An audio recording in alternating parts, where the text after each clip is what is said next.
Okay, hello everyone. Welcome to the next episode of Late Friday Night Banter Blitz. The last episode was full of technical issues. Today we also have a somewhat late start, but actually, I do hope there won't be problems connected to the sound quality, the picture quality, and so on. So everybody says in chat that, well, the broadcast finally started, but there is only the picture. So the issue was exactly in starting the broadcast because, well, I actually started streaming, but, I failed to actually get the video stream at chess24. So at the moment, I think it's all right. Yes, and the sound is good and the picture is good. Anyways, so let's get to playing chess. I have a lot of challenges again. If the sound works bad or the picture or anything else, just let me know in chat. For now, everything looks good. Very nice. So let's get to blitzing, right? As usual, I will try to start with newcomers if we have somebody there. I do believe that we do. So just a second. So Sky71 never played. So accept. And I play with black. Okay, great. So sorry for this 6 or 7 minutes of nothing, but I was trying just to start a normal stream to avoid these issues like 1 week ago. Oh, knight f3 and then knight to c3. Very interesting. Very interesting. So if I play c5 now, white will probably play d5, right? It will be like a better version of Benoni for white for sure. So c5 is not a move. So I think there are two normal moves for black, d5 and bishop to b4. And since white played knight c3, I think d5 looks quite good now because we don't have a queen's gambit anymore, but we have some sort of variation. Again, with some improvements for black, I think, because there is no pawn on f3 anymore. So, well, a set of interesting variations. Simply not possible any longer for white, which is good. And now, where to put my bishop? To b4 or e7 simply? I don't know. After bishop e7, bishop f6, and e4, we'll have a transposition to French defense. So I will put my bishop on b4 instead. Okay.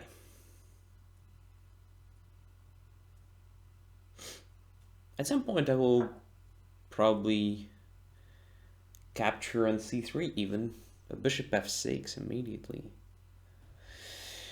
Well, let's try to take with the pawn. It looks stupid at first glance. In fact, I control e5 square now. And I can put my pawn on f5 to control e4 additionally, which is also interesting. So I won't castle short, of course. At the same time, I have to prepare castling long somehow. It's not that easy. But first, let's play f5, just controlling e4 square, preventing white's e4 move. a3 and yes, let's go away. Bishop e7.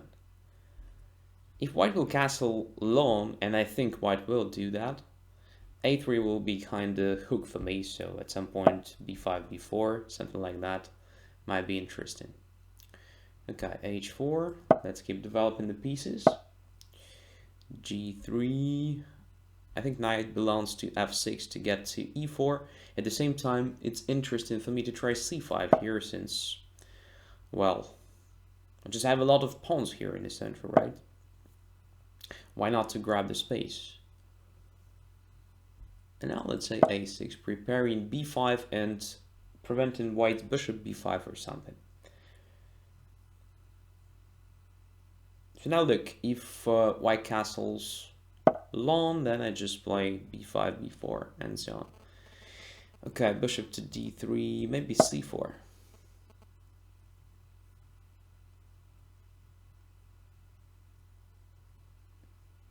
Kramnik student says he hasn't worn the star shirt for weeks now.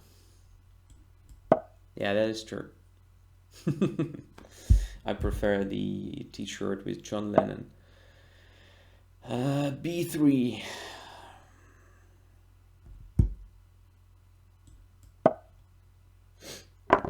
Oh, b takes c4 now. I think d takes c4. Makes sense because my bishop on b7 becomes kind of active, right? I do like my position already. So it looks like I have pair of bishops. I have more space. Well, at least it feels like more space. I control very important central squares. So everything says I won the opening battle. But I still have problems. So my main problem is where to go with my king. Not so clear. So let's start with this. Bishop d6, maybe intending to take on e5. f4. This weakens g3, this weakens e4, weakens g4. A lot of weaknesses with one move. So let's put the queen on e7, attacking a3, and maybe preparing castling. Maybe. Not sure. Queen c1, quite passive. Okay. I will start with fixing the weakness on g3. So at some point I will play just rook g8, attacking this g3 pawn. And now I think it's time to castle. Looks like my king is not that bad anymore. And this looks like a great mistake. Because first of all, I can take here.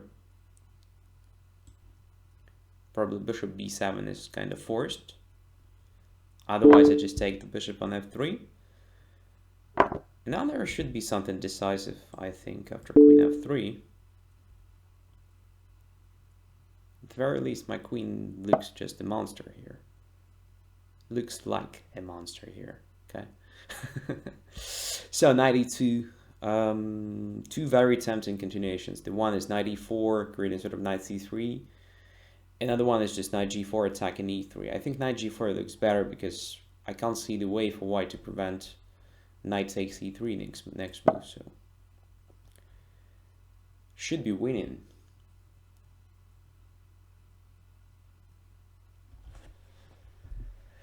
Should be winning.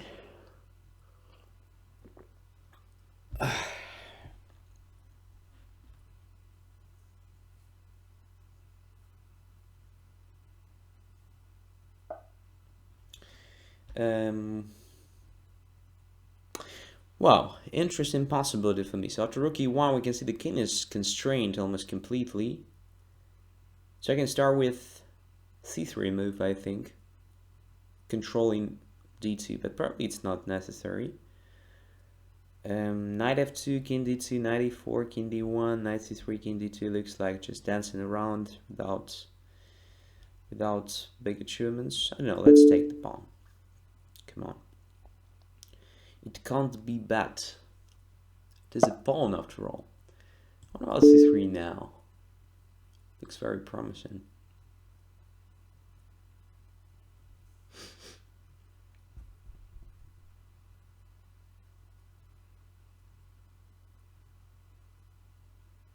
So it looks like king c3 is the only move now. Then knight c4 anyway. Forcing the king to b4. There should be checkmate, right? a5, king b5, queen d5, king a4, and knight b6, yes. There is a checkmate.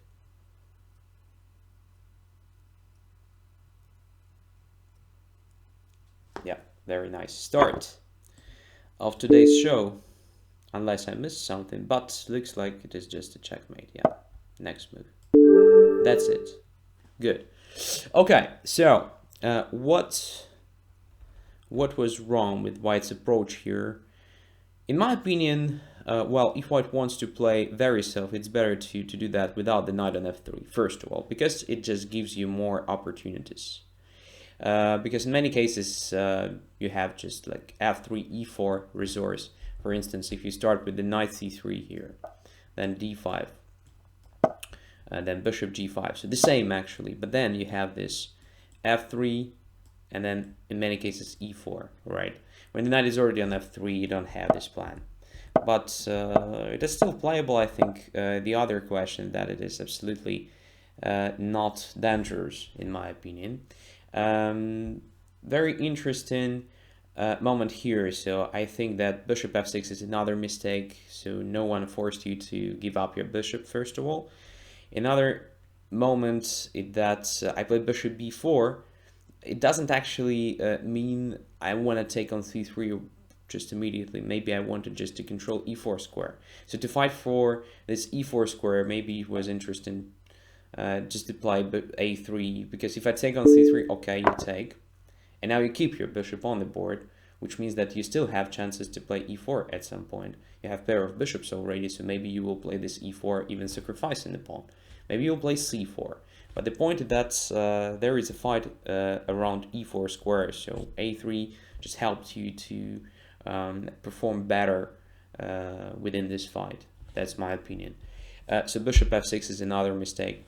Here, of course, I could have captured with the queen, and black is already not worse, at very least. I think probably a bit better long term having a pair of bishops, but I decided to make some experiments taking on f6 with the pawn, which was also not that bad, after which, as we can see, I just control the center very good. I can undermine the center easily with the c5 and so on. So everything is fine for black here.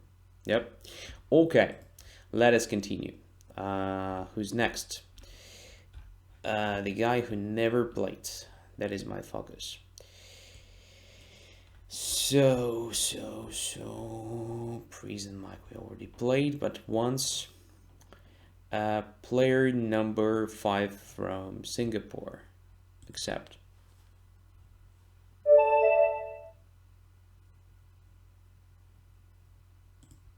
And I play with white. Okay, e4.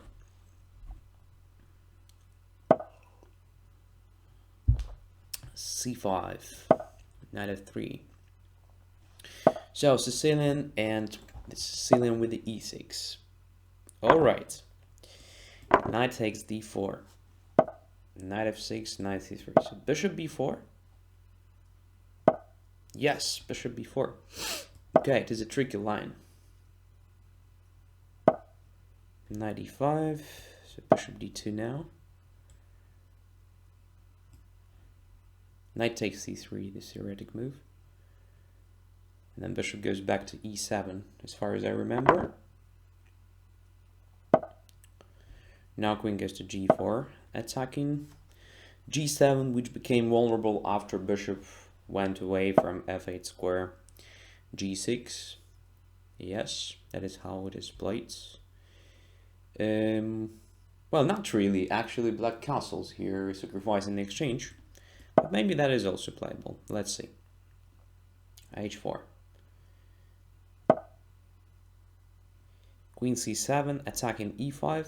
And usually it is a good idea to put the queen on g3. It's kind of a good square for a queen, in many cases.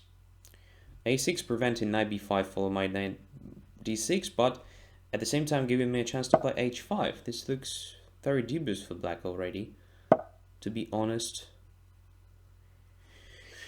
Knight c6, well, e5 is hanging. I can simply take on c6, it's not a problem for me. And then I can take on g6. Or maybe I will just start with the bishop d3, I don't know. Both moves look very, very promising, but I'll definitely start with taking on g6. Because it makes black's position very, very vulnerable there on the king side. There is a concrete threat of taking on g6, for instance. Already. Rook can't go away from the h file because I take on h7 simply. If castles, I think I just take on g6 immediately. Or rook takes h7 also finishes the guy.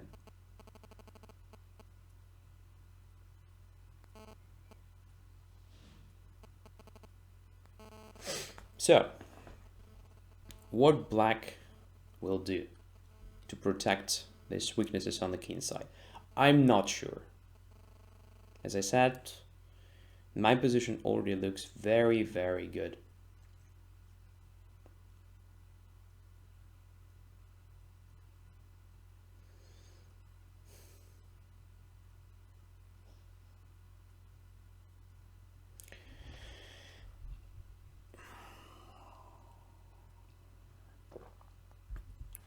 Black definitely mixed up.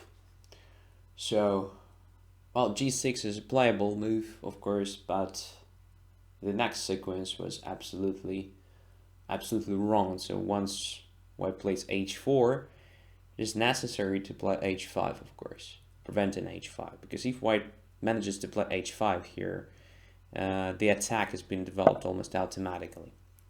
Okay, d5, the move that creates no threats. So I can simply take on g6 immediately, I think. I can also take the d pawn en passant. I'm not sure if I need it. So simple bishop g6 looks very good. Let's do it. King d7. And now, what about just taking on h7 with the bishop? With the rook also works fine, I think, but with the bishop. Looks also cool because I just limit the rook h8. And now I can try queen g7, I think. Yep.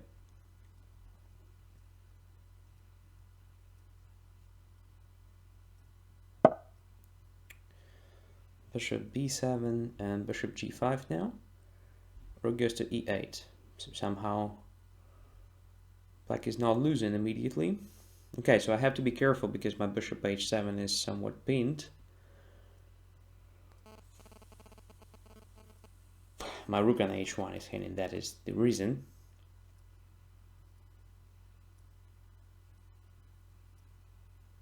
Okay. Let's put the rook here.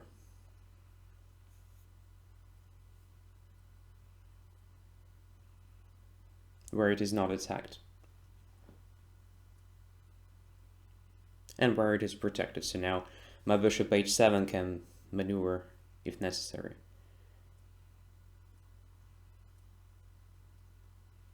Also rook from h6 attacks e6 pawn, so I can consider moves like queen f7 at some point. Of course not immediately because e5 will be hanging. And now I guess I can play bishop g5. What about bishop g5? Bishop g5, then rook goes to e8, and I can play bishop g6. That should be good. By the way, I could have played bishop g5 immediately after rook e8. I can simply take on e7. That's the simple win, I think. Bishop e7, rook e7, queen h8, right? Right. Yes. I could have done that immediately without rook h6, of course. But anyway. Okay. Extra rook. Yes. It's absolutely lost.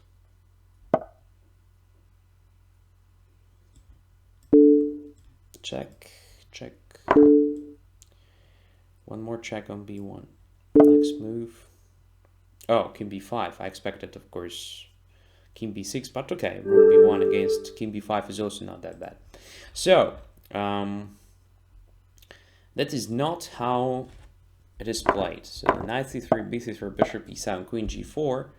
If black plays this system, he has to be ready to sacrifice the exchange. So, castles is the main line here. Bishop h6, and then g6. So if I take on f8 immediately, black definitely has a compensation because of pair of bishops, and look, my pawns c3, c2, a2 look quite bad. So then d6 undermining e5 and so on becomes a typical plan. So usually white starts with the h4 here, just trying to checkmate black instead of taking the exchange. But anyway, if black plays correct moves, and you can check those moves in your database, for example, then sooner or later white takes this exchange, and black tries to get the counterplay against white's weakened pawns, especially c3-1. My evaluation of this line, white is simply better in almost all variations, so that this bishop b4 is quite dubious. It can work against players who simply are not aware of theory, yeah, but against experienced players, it is a bad system. What you did here, you played g6 immediately, which is also playable alternative move. But after h4, you have to be ready to play h5, just weakening your king side. So now g6 becomes really vulnerable. So I just play queen g3, then bishop goes to d3, and I have constant strats of this bishop takes g6 and so on. And it's also possible to play this position. But what you did, you actually played queen c7, queen g3 still. It is probably possible to play h5, but now it's not that good for you because I have knight b5, knight d6 maneuver, so you have to play a6 or something preventing that. And I just play h5. So you're not in time. So you actually gave me what I wanted. I just started the attack, and now your pawns become very bad there. Probably it was already necessary to do something like, I don't know, g5 or maybe rook g8, something crazy. But simply giving me a chance to take this and then to play bishop d3 was completely wrong. So now you have no proper defense. That's it. The game is almost over at this point. Okay. Let us continue. So, Kurgan 021, never played, from Serbia, except. And again, white pieces. Okay, e4. c6. Someone asked me in the chat what I play against Karakan. Let us see. I usually try to change the systems somehow, but well, in many cases I just play classic lines. So this one is one of my favorites against knight d7. It's very simple, yet quite venomous. For example, after bishop f5, I just play knight e5. Very simple plan, right? Just like in Scandinavian, when I play g4, h4, and so on. So very nice, in my opinion. So black wanted to play Karakan, now black is forced to play Scandinavian. Moreover, it is a concrete trouble with the bishop now. Look. Where this bishop goes, that is my question. It's bishop d5, c4, simply trapping it. That's the point.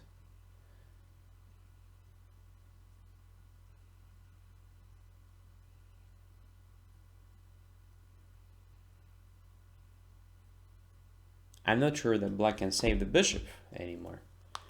Looks like I'm already up in material, I guess. Yeah, well, I'm quite lucky in this game.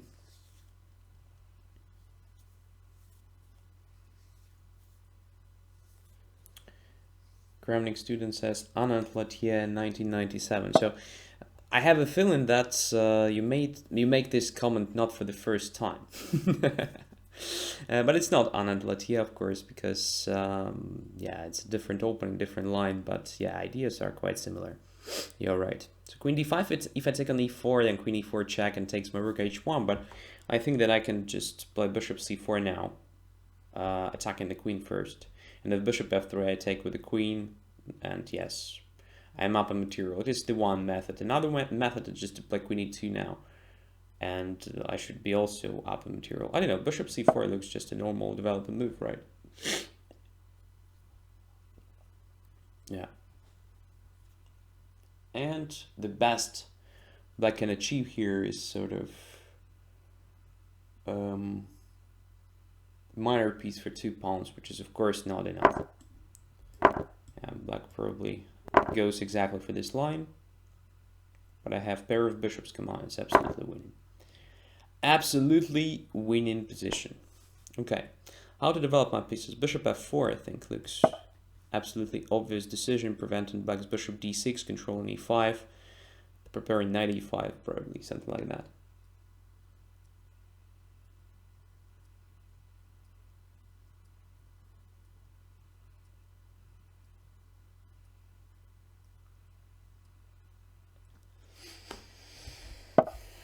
Bishop e7. Okay. Let's grab some space.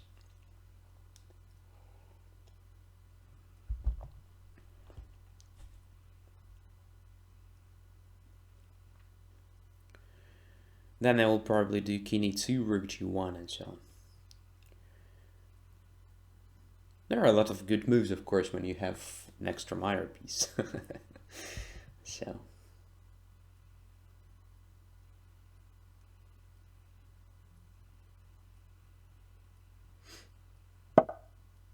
Knight f6. Okay, let's keep going.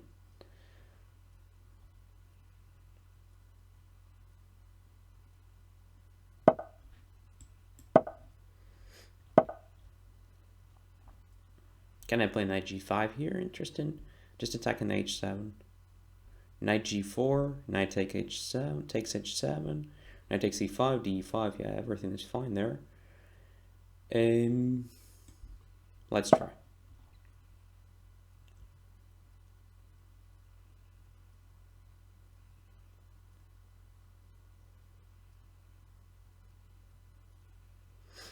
It will be fun if black plays rook h8, but of course it's lost.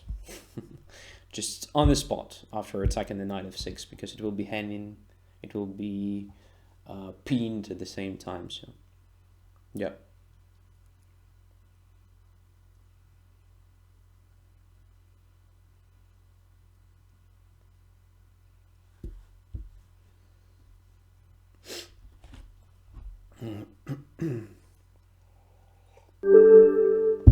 Yeah, it's time to resign because no chances at all. No chances. So, the series starts after, yeah, bishop g4 move. Bishop g4 is the move here, and after h3 you have to take on f3. Because if you play bishop h5, there will be the same. g4, knight e5, very unpleasant position. Queen takes f3, and queen goes to d5. So here, the point, white actually has pair of bishops, but at the same time black already managed to simplify the position a lot, so not so many pieces on the board, and well, usually it's very hard to break through this pawn structure. So sooner or later the pawn will go to e6 simply, and well, my light squared bishop will be seriously limited, and it's not that simple for white. But definitely white has a slight advantage for sure, because white has a bit better situation in the center. White has a pair of bishops. There is a potential of playing c4, d5 at some point, and so on.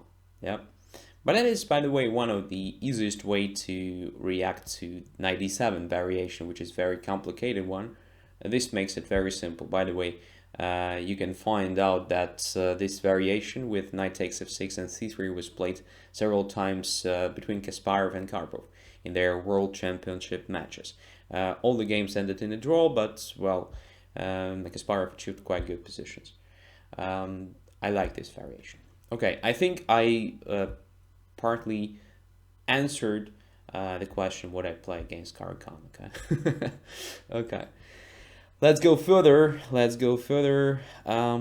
So La Roca from Spain and never played. Let's do it. Accept. So I think we have some sort of 10 or 15 minutes more of playing to newcomers, and then I'll come back to one by one approach. So there were a lot of guys who challenged me in 9:30, I think. So I showed up first today at 9:30, and I think in 1 or 2 minutes there were already some challenges. So these guys are waiting for a long time already. So It will be fair to play them, right? Bishop c6, dc6, castles. So as usual, just exchange the variation of Ruy Lopez. Nothing specific, but quite simple play for white. And for black, if black knows what to do. So the thing that I told you guys, I don't know how many times, maybe 1,000 times already. So I just gave up a bishop, but I managed to damage the pawn structure a bit, so that now I have pawn majority on the king side, while black has no such a good pawn structure on the queen side, so that it's almost like having no pawn majority at all on the queen side. Okay, the point behind 92 is to have bishop f4 against bishop d6 move. So let's do it. Since black already played bishop d6, why not to play bishop f4?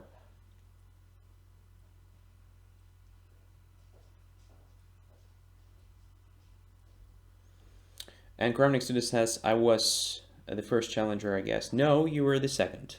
The first was Mebus. So, but you were the second, for sure. I saw that. c6, what?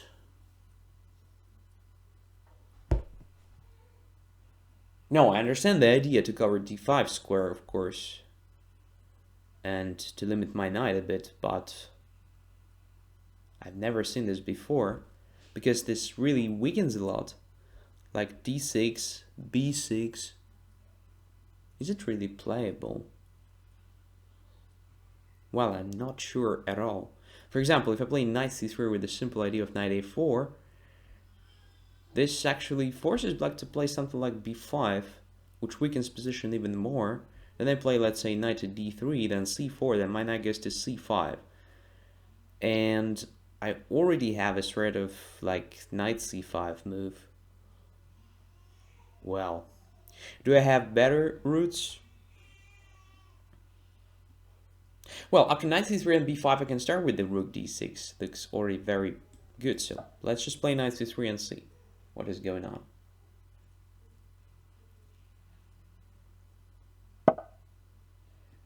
Bishop d7. Well, now knight a4 should be winning something, I have a feeling. Yeah, knight a4, so what to do? c5 is handing, knight b6 is a threat, rook d7 is even a threat. No, it should be absolutely lost now. And it is, of course. So now the question how to win this. Knight c5 looks just very simple move. A knight b6 check, king c7, knight takes d7, rook d7, knight e6 check, forcing the king to c8. Then rook d7, king d7, knight c5 check, forcing the king to c7. Then knight e6 and knight g7 can be possible.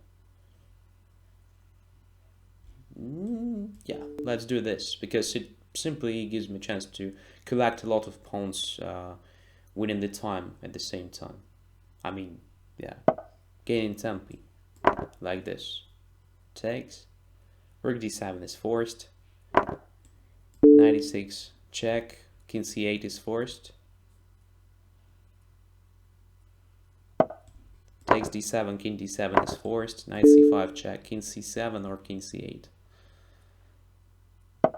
Yeah. Extra pawn. And yeah, I actually expected king c7, but okay, never mind. Also winning. I control the d file, which is very important, so this prevents black from getting active. So now I have to centralize my king and simply start pushing my pawns on the king side. That's it.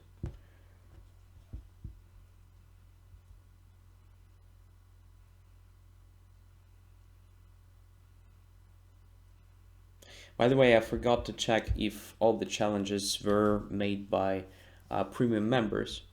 So I'll do this after this game. Because in many cases, I just forget to check that I know that it's very simple to see this icon, but still, when there are a lot of icons, you start thinking that everybody is premium, but having the experience of just playing to non-premiums, I understand that it might be not that simple.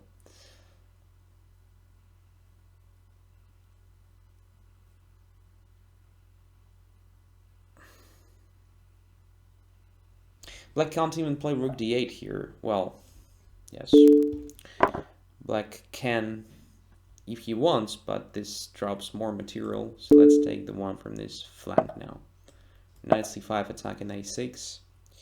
And at the same time creating sort of knight e6 and knight g7. So, king b6. Now what? Knight e6 looks like a normal tempo move. And now it's time to activate the king. 2 extra pawns. 2 extra pawns.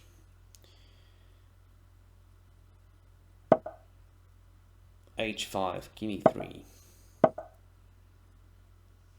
c5.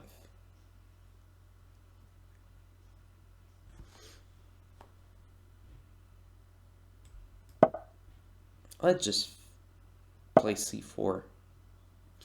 Simply stopping the pawn on c5.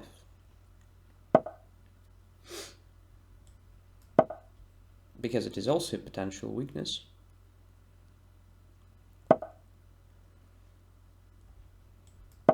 Let's exchange this one.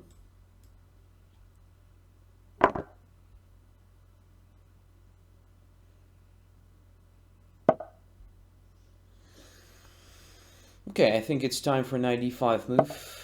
Just centralizing the knight, offering the exchange of knights, which will lead to absolutely winning the pawn endgame. And after knight c6, I think I can do what? Just take on f5, take on f5, king f4, knight e4, knight e3, king e6, right? It's not that simple. Not that simple.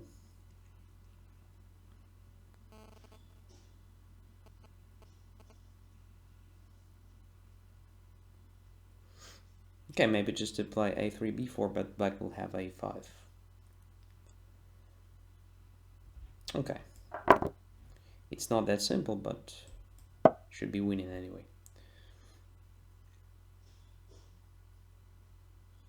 And I have 47 seconds. I have to be faster. Have to be faster, simply.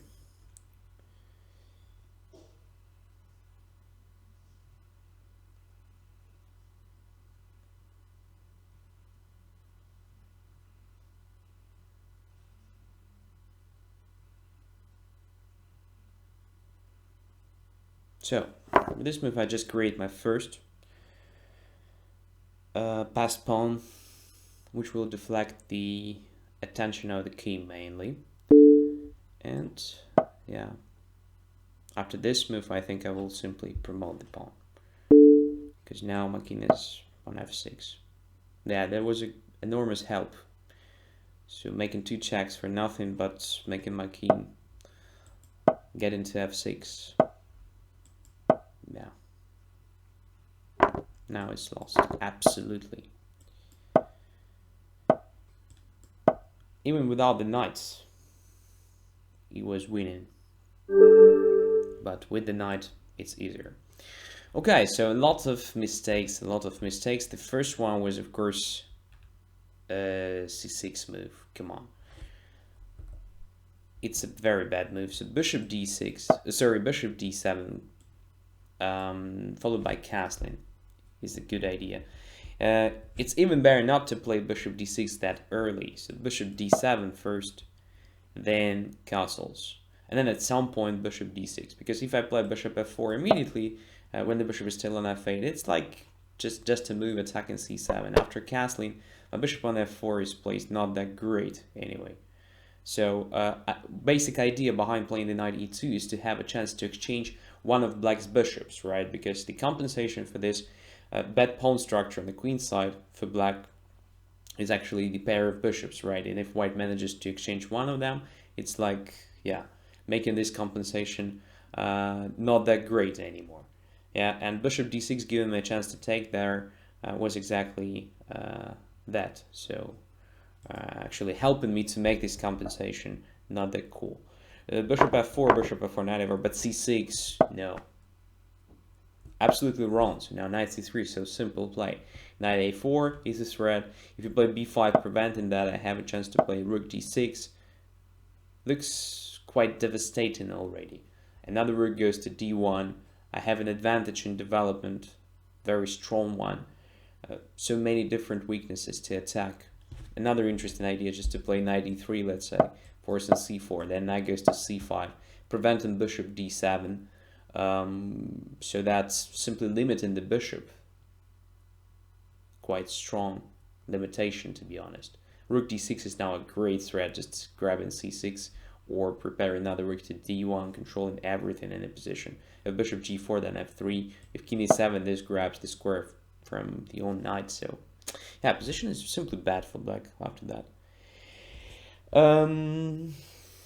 Let's keep going. So one or two more to newcomers. I think the one, yeah.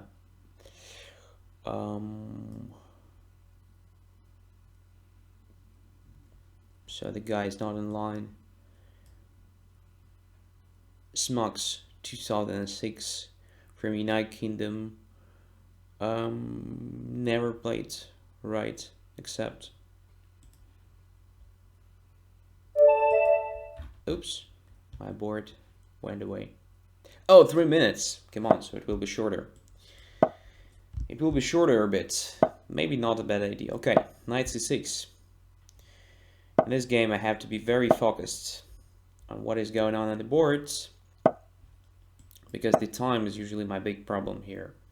I just talk a lot. So, Ruy Lopez, nothing new. c3.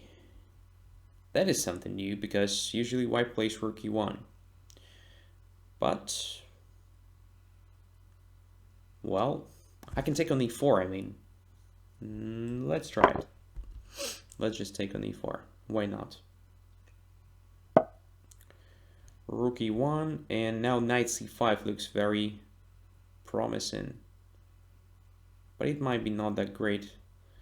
I don't know, knight c5, bishop c6, d6, knight takes e5, knight d3, knight d3, queen d3. Can I afford doing that? If I can, that will be just great. So let's try.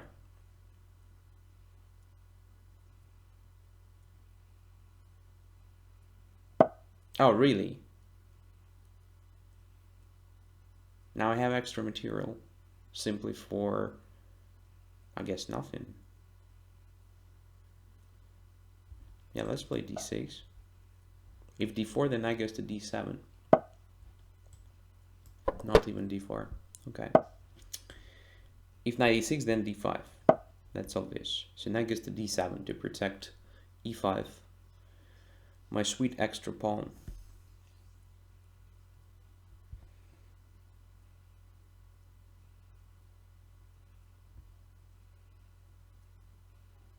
Yeah. Just extra pawn and a3 doesn't look like a move that helps white to be active, to be ambitious, something like that. Okay, let's keep improving positions of my pieces simply. Protecting e5 additionally. Overprotecting e5, just like we discussed in one of the episodes of Training Tuesday, right? Here it is especially good because black already has an extra pawn. But still, it doesn't mean that having the extra material you have to forget about strategic principles. So, position becomes closed. Bishop e4 looks sort of waste of time because it will be just attacked with the f5 very soon.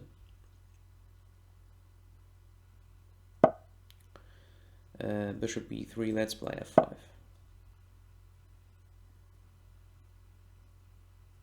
Simply grabbing the space, move by move. Now let's play f4.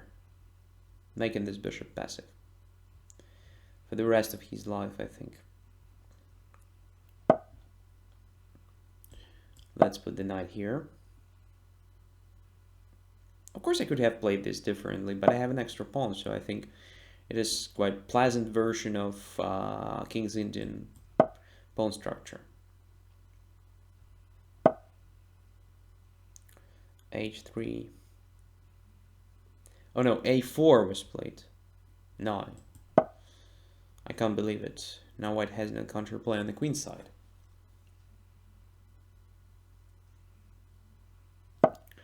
And my knight will have a great position on c5. Yeah, now it's absolutely lost for white, for sure.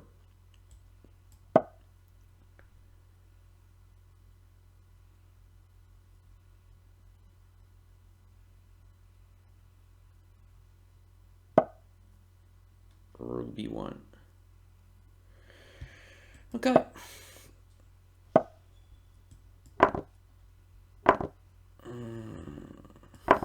One more pawn. Can't be bad. Come back. Let's remove queen a8. Just in case white is going to take on a8. No? Okay. Let's take here. Now g5. 2 extra pawns. Well, square on d4. The only problem is to be checkmated on h7, but I think it won't happen because I have bishop f5.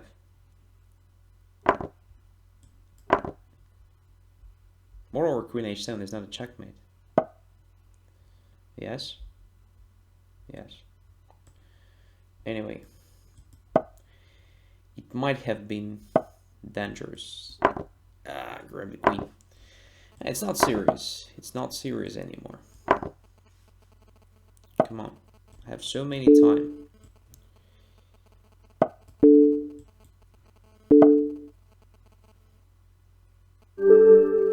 It was somehow not a checkmate. Okay. So c3 is probably playable, but it gives me a chance to take on e4. Anyways, it's necessary to regain the material. So knight, bishop c6 followed by knight e5 is playable. Maybe white has nothing, but the material is even, right? Rook e1, knight c5, again the same. Bishop c6, and then knight takes e5. And here I was wondering if I could have played this.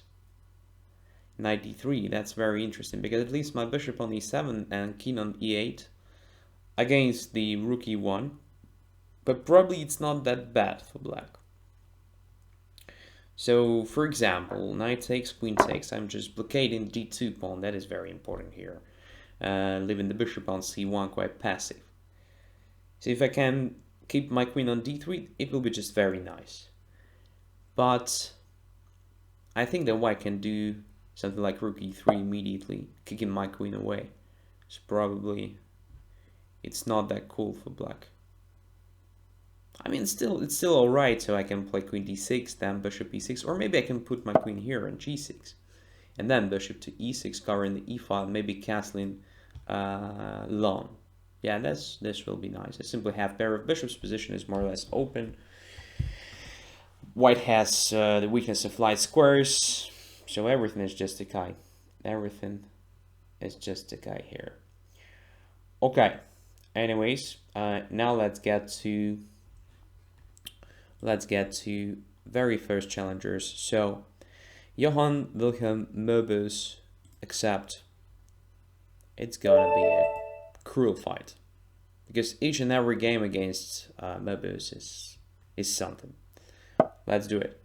Okay, so probably again Ruy Lopez, but a bit more classical one. Yeah, without sacrifices. On the move 6 or 7. Yep.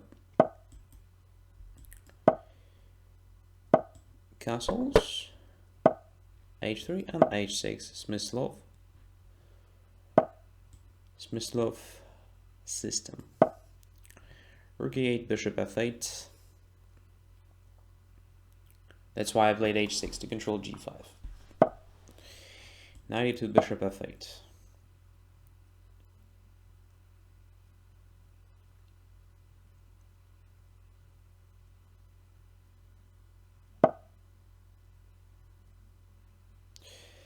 Bishop c2. Okay, so I usually put my bishop on d7. I think it's a bit more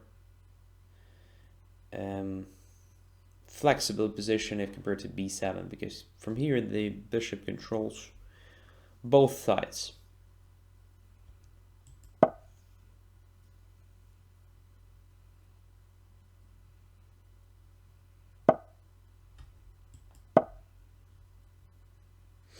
I grab the space on the queen side. I try to do something like knight a5, knight c4, if possible. And then at some point I will, of course, undermine white's d4 pawn with the help of c5. Another idea behind having the bishop on d7 is to control f5 square, so white can't so easily get to f5 square. That is also very important. Okay, knight h2, which means white probably wants to play f4. Can I prevent that somehow? f4 takes f4, bishop f4, I don't know, might be annoying. Can I play d5 here all of a sudden? I don't think so. Looks very, very bad. I'm definitely not prepared for this sort of stuff. Bishop on d7 is misplaced for such a move. a3, b3, b4, d5 then. All right.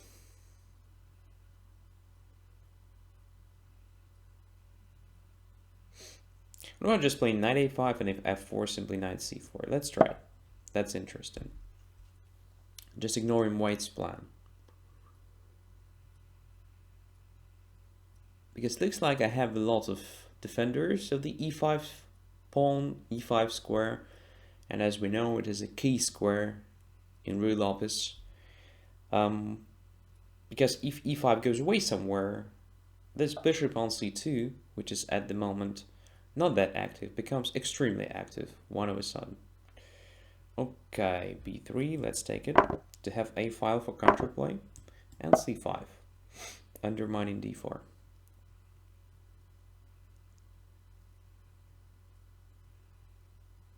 Also creating some prospects for counterplay.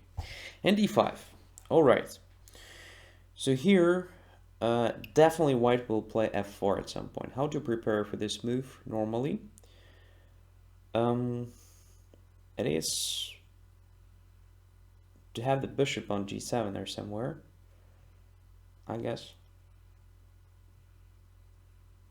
It's also possible to play queen b6 now.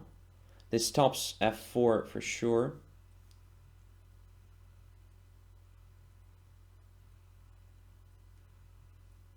Maybe I'm a bit too optimistic because after c4, bishop e3 will be the move. So queen b6, f4, c4, bishop e3, or knight b3 takes b3, c4, bishop e3 still. All right, so knight h7 maybe. Knight h7 looks like a move, but it's a bit passive at the same time. But let's try. So if f4, I can take on f4 and play queen h4. Typical idea. Against bishop e3, I think I can try bishop e7 followed by bishop g5. Let's try to get rid of this bad bishop. Also, I have a maneuver like knight f8, knight g6, but that is for the future. At the moment, I want to get rid of my dark squared bishop to exchange it for white's dark squared bishop, which will make white's f4 not that good. But knight f3, simply forgetting about f4, yeah, for some time at least, so that I can come back to the play on the queen side instead. Okay, h6 is out of danger.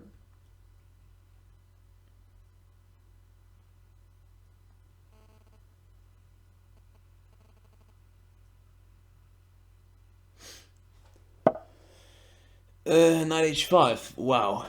Now I have to be careful. one of a sudden.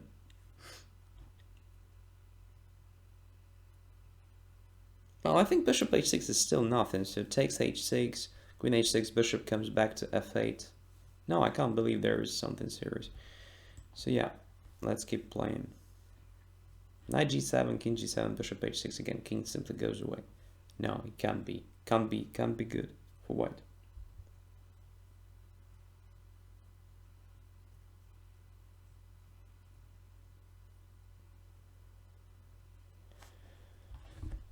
Whew.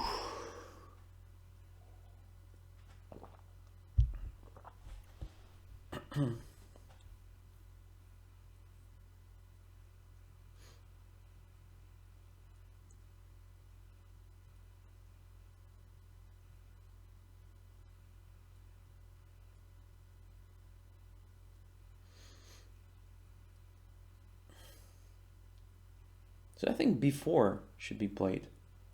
Otherwise I'll just have the access to very good squares. Yep, with my knight. So this should be played for sure.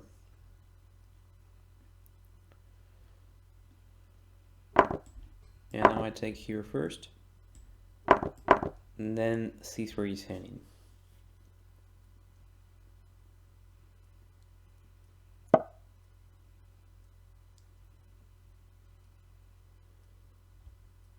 And what about queen c4 attacking e4?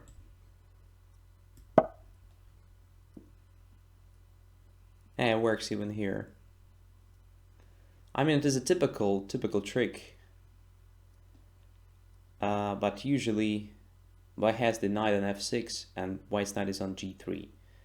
But here, what is fun about this position, about this version, is that knight is on h5. So if the knight is still on g3, then queen c4 means nothing. But here we have sort of transposition to this trick, and now white can't protect e4.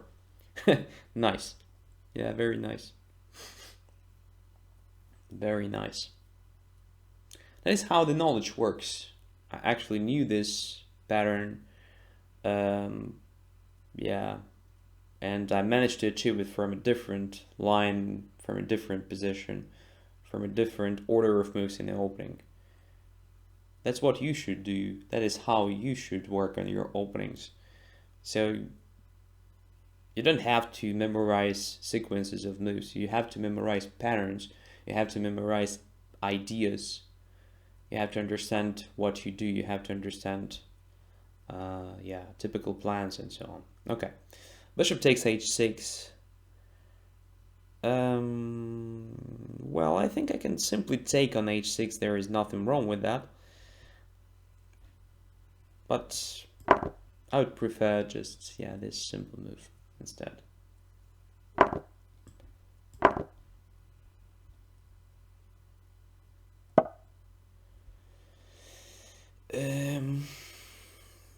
Yeah, it looks very good. d5 is weakened. b2 is in the air. I also have more space. Should be just very, very good. Okay, here I can take on d5. So. Yeah, it's absolutely lost for white now.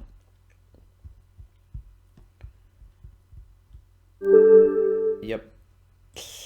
Okay, so I think that white started playing something strange after bishop e3. Yeah, so maybe, well, okay, bishop e3, come on. Bishop e3 can't be bad. It is just a normal move.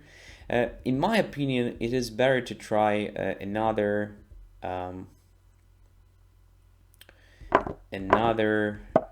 sequence of moves, another order of moves. So after a4, just to start with bishop e3 immediately here, it's possible to do right, because if I take on d4, cd4, nothing is hanging. Now let's say I play knight a5, you play b3, a takes b3, a takes b3, c5, d5. And now after queen c7, you can play something like bishop d3 or queen e2 first. So you just like show that you can play on both flanks or something like that. And only after I make some moves towards the queen side, you start doing this knight h2, preparing f4, and so on.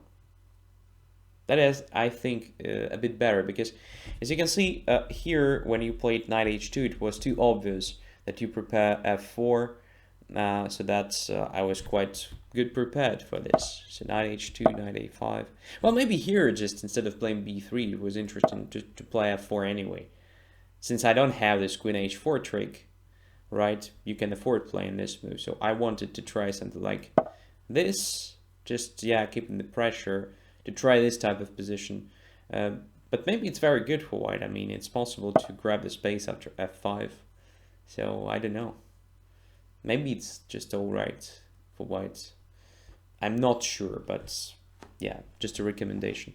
Because what you did was also playable, but I mean, I had no big problems after bishop e3. Let's see, I just played bishop e7, intending to occupy g5 square. So if you don't want to give me a chance to exchange this bishop, you have to play knight f3, which is a contradiction of your own plan, right? So just play queen c7, now preparing all this play. And yeah, after queen d2, rook c8, I already had in mind this c4, followed by knight b3, followed by this queen c4. It doesn't work when your knight is on g3. After knight h5 it works. So probably it was better for you to make any other move instead of this knight h5. For example, you can play rook b1 here, just for instance. I play c4, you play b4, I play knight b3, the same sequence of moves, whereas bishop b3 or rook a1. Rook a1 here, rook goes to c1. But now queen c4 makes no sense because e4 is not hanging. So here you have this move, queen b2, and you already have a sort of knight d2. So if I play knight f6, play knight d2, attacking my queen, attacking b3, so simply winning that pawn and protecting your e4 pawn. That is the idea. So only after knight h5 it became possible, when pawn e4 was already not protected. So knight h5 was probably a mistake. c4, b4, knight b3 takes b3, rooks here, queen c4, everything is forced, as we can see. e4 is hanging, so knight g3, knight f6. So at very least I just exchange here e4 pawn for my b3 pawn, which is also good because it is a great achievement. I just have a better center after that, and you have very vulnerable d5 pawn. So black is already better here. That's the point. Anyways, okay, let's continue. So Kramnik student, yeah, who was the second today, accept. And I'm white, e4. I'm with white pieces, so I'll be aggressive. I will try to be aggressive at least. Sicilian, let us do it. So Najdorf or what? No, classic Sicilian. Okay, c4, bishop c4, castles, bishop e7, bishop e3,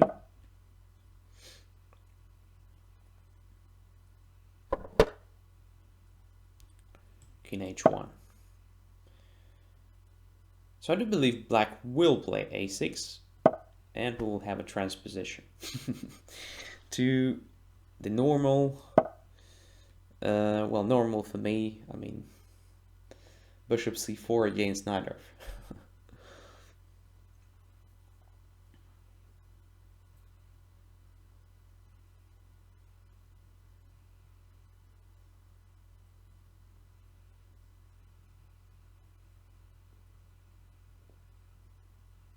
So the idea behind queen e2 is, of course, to protect the bishop on c4, because after queen c7, there are a lot of tricks connected with the vulnerability of the bishop on c4.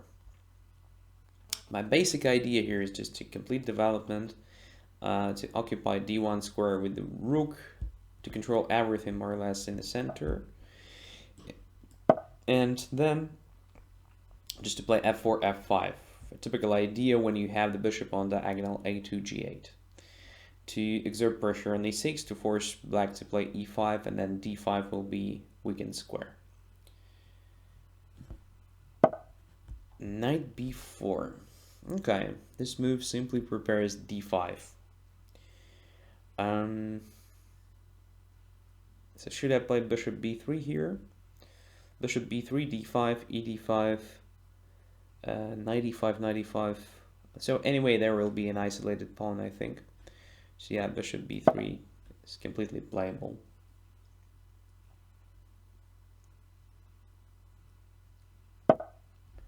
It's just yeah, very small edge for white, but still the edge, right? So why not? If ed5, then I play c3. Knight e5. Well, I'll just give up my bishop, but it's not for no reason, right? So I created an isolated pawn in black's camp. My knight on d4 looks great, but it doesn't mean I have the advantage here.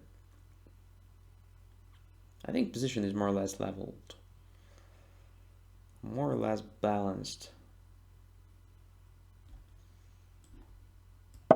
Let's try the queen h5.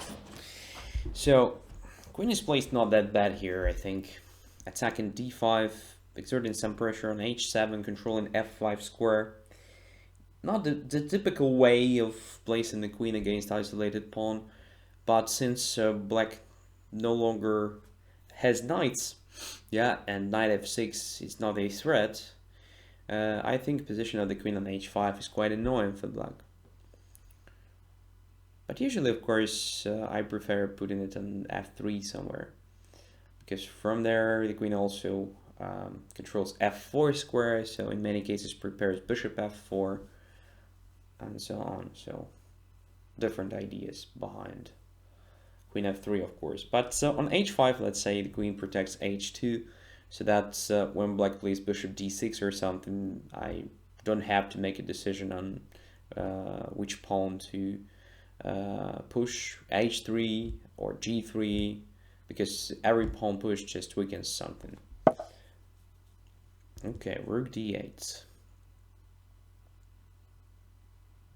It makes sense for me, I think, to play a5, just exerting some sort of pressure on b6, indirect one, of course, but it's the move against black's development. So if bishop e6, I can take on e6, and then bishop b6 will be the move. All right? All right. Of course.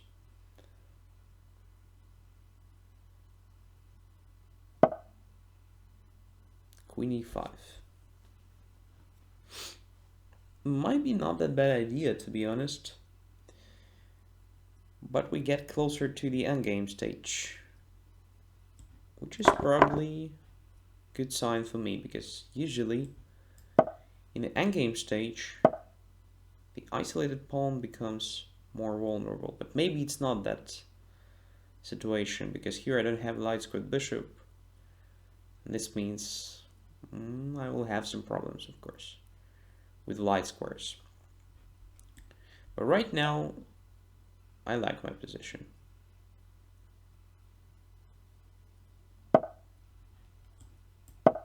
Knight goes to the good blockading square.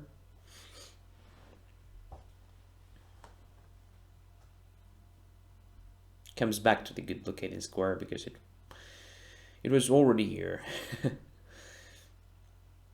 But now I have bishop on c5 controlling more. What about b4? After b4, my bishop will be protected, but after bishop e5, it will be very hard to avoid the exchange of the knight. Oh, bishop d6. I didn't even consider this move.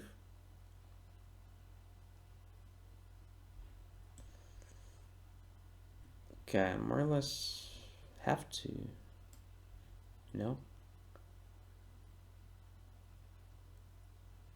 Well, not really. I can take on d6 and then play rook a3, protecting that pawn. So let's do this instead. Yeah, I have a weakness on c3. At the same time, I have very good knight on d4 against this bishop on e6, so bishop is definitely worse than my knight. The guy says, Mostrovski, play the real Kramnik instead.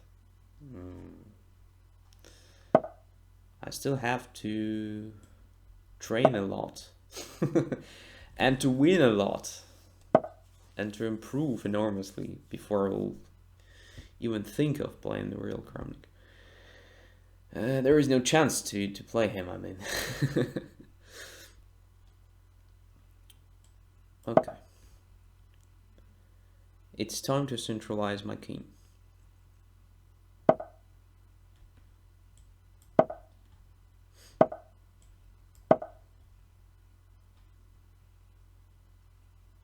I have a very simple plan. So rook goes to e3, protecting c3 pawn.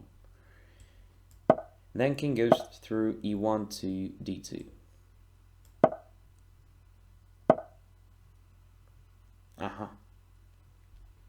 Okay. And my rook is free. That is what I mean. Free to maneuver. Maybe it is still not enough for something tangible, but I will try.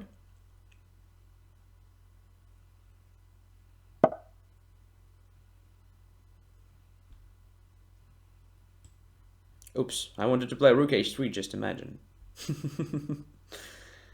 Yep.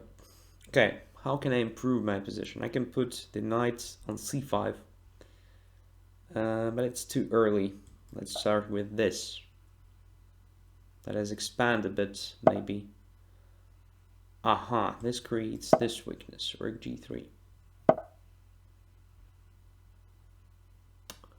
And now f5, does it make sense?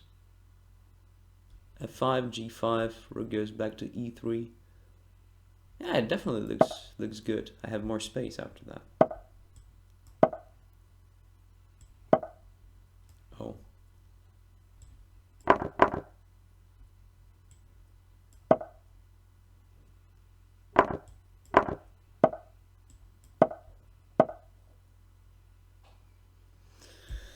Very good game from Kramnik Student today, but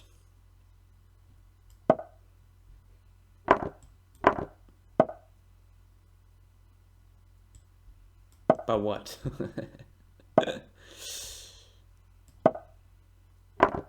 Check.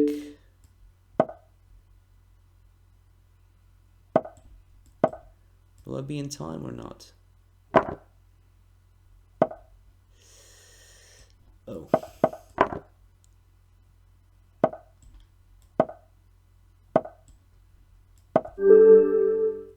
Yeah, I won in time, but yeah, probably my position was already better. But anyway, that was probably the best game from Kramnik Student, at least against me, because yeah, it was absolutely unclear till the very end. Well, actually, this sort of endgame, when you have the knight against the bishop, when you have such a knight against such a bishop, should be better for white for sure. In many cases, it is just technically winning.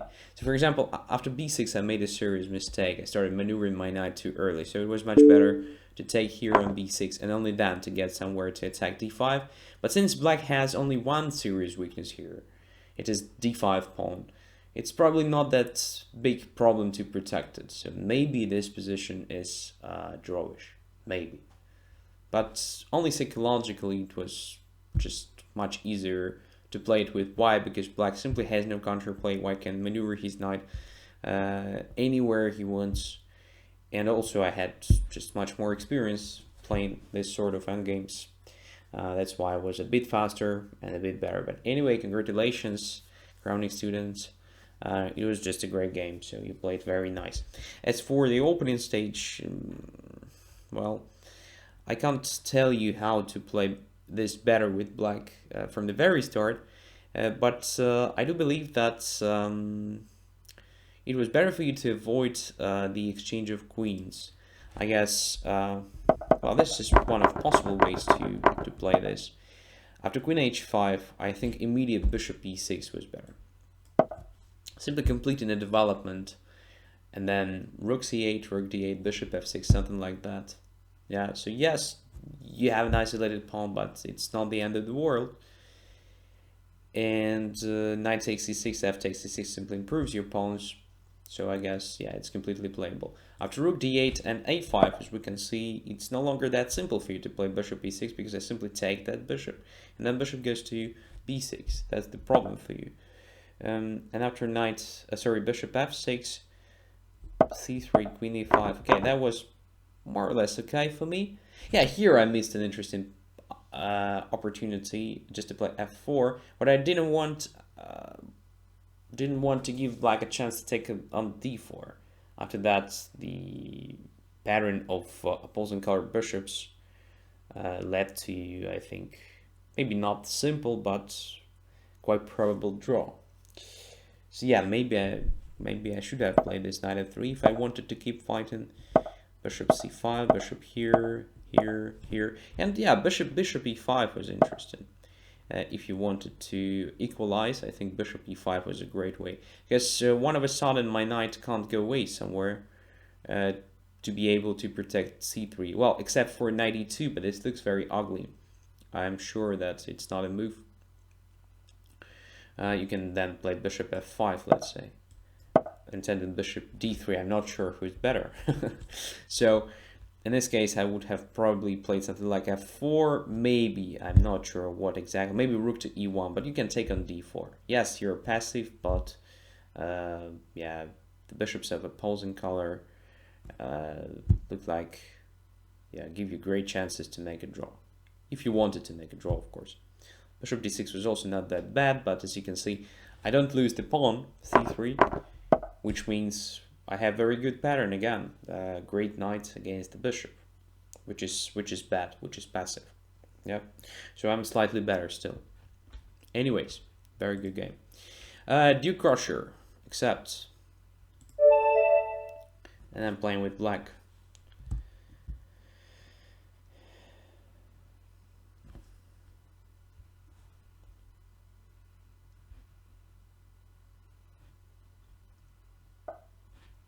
b3, wow.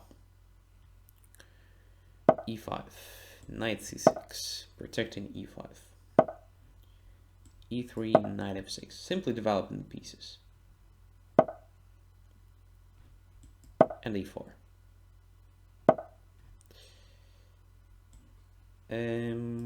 Can't see the reason why I don't have to play this bishop c5.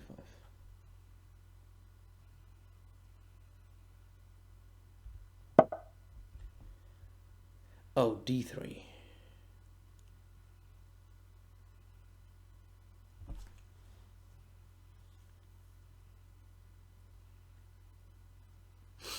Maybe just castles. I don't know what's wrong with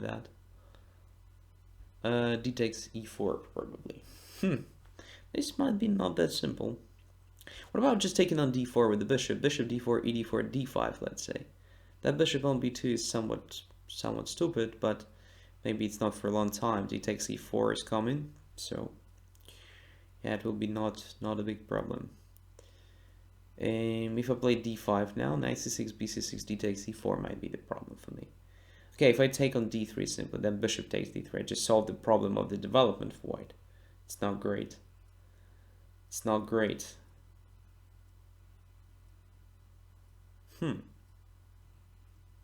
Let's castle.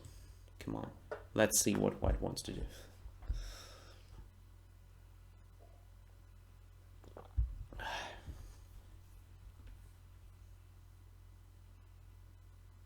At the very least, it's just a normal development move, right? It can't be bad. Can't be wrong.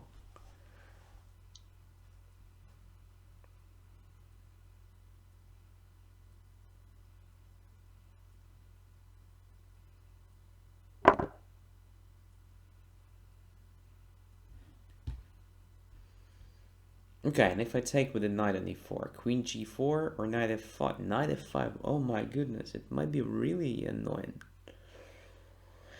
But then I have bishop b4 check at very least, just, yeah.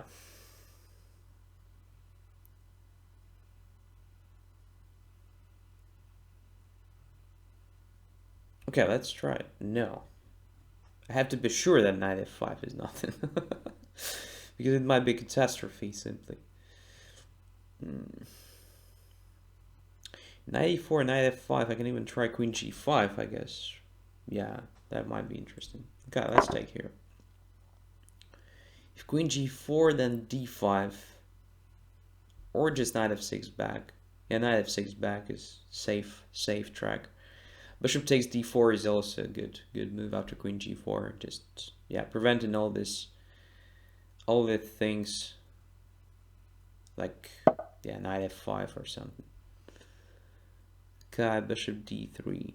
Bishop b4 doesn't give me anything, I think. No. Knight takes d4 is also not a move any longer. Just d5 or what to do. Queen h4. No, queen h4 just castles. Yeah, let's play d5. Oh. No. Everson is more or less fine here.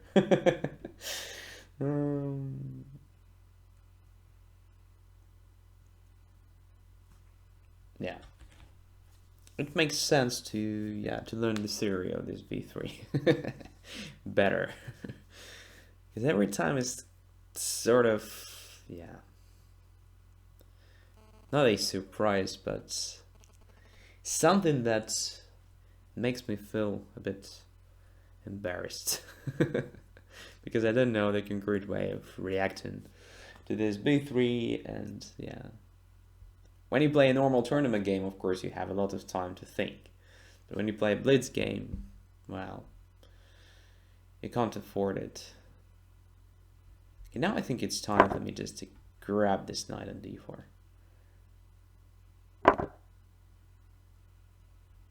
Let's say check. Forcing c3, yes.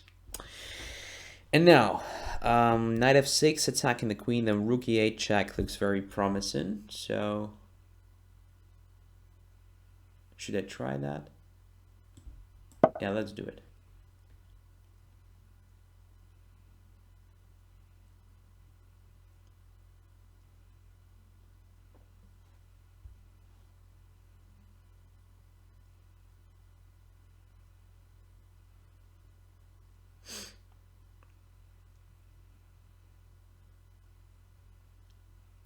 Bishop takes h7, I think, is being calculated.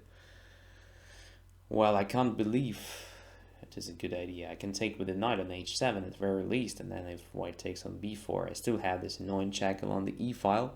Yes, I'm currently down the material, but it's not that important. And here, that is why I played knight f6. Rook e8 check, probably simply forcing white to go away with the key. Because if bishop e2, then queen e7 looks very, very annoying. At the very least. And now, simply bishop d6, or to start with h6. Let's start with the h6. Looks like a normal tempo move. Just trying to clarify queen's position. If queen gets to g3, let's say, then bishop d6 looks great. Just going back with the tempo. And if queen d2, all right, this d2 square was designed to the knight, right? Yeah, so everything with tempo, gaining, very nice.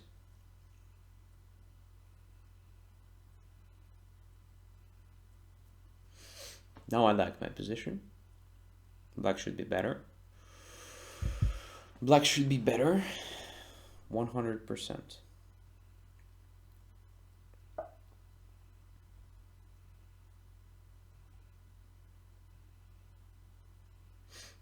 White is simply losing a lot of time. It should be punished somehow. But at the moment I want to complete my development. So bishop g4, f3 doesn't look very inspiring. So bishop g4, f3, rook e3 attacking the bishop. Bishop g4, f3, rook e3, king c2. Rook d3, king d3, bishop f5. Interesting. sacrificing the exchange, but it is exactly the type of positions when you don't want to sacrifice anything because you're already much better. Don't know. Let's try c5, simply.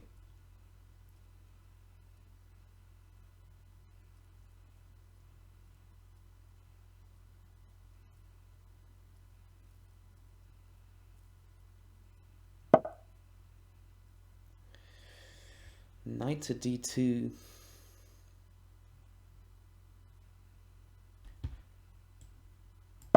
Let's keep developing.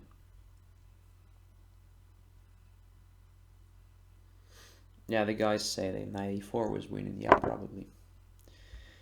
Probably.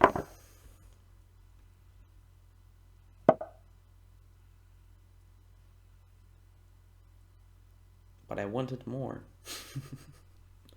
That's why I didn't play that, but maybe I will regret. So maybe now. 94, knight g4. I have to be quick. Come on. I've lost a lot of time on nonsense. I mean, normal physical time, so I have only 20 seconds to finish this game, to win it. To put it certainly. So queen on h4 is hanging, queen g3, queen g3, g4, g5. All these squares are controlled, so not possible for white to attack my g7. So queen d8, knight f2 is possible, of course. Oh, come on.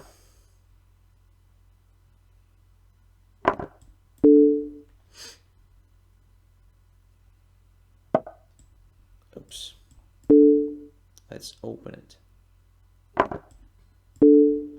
Let's open it even more. Check.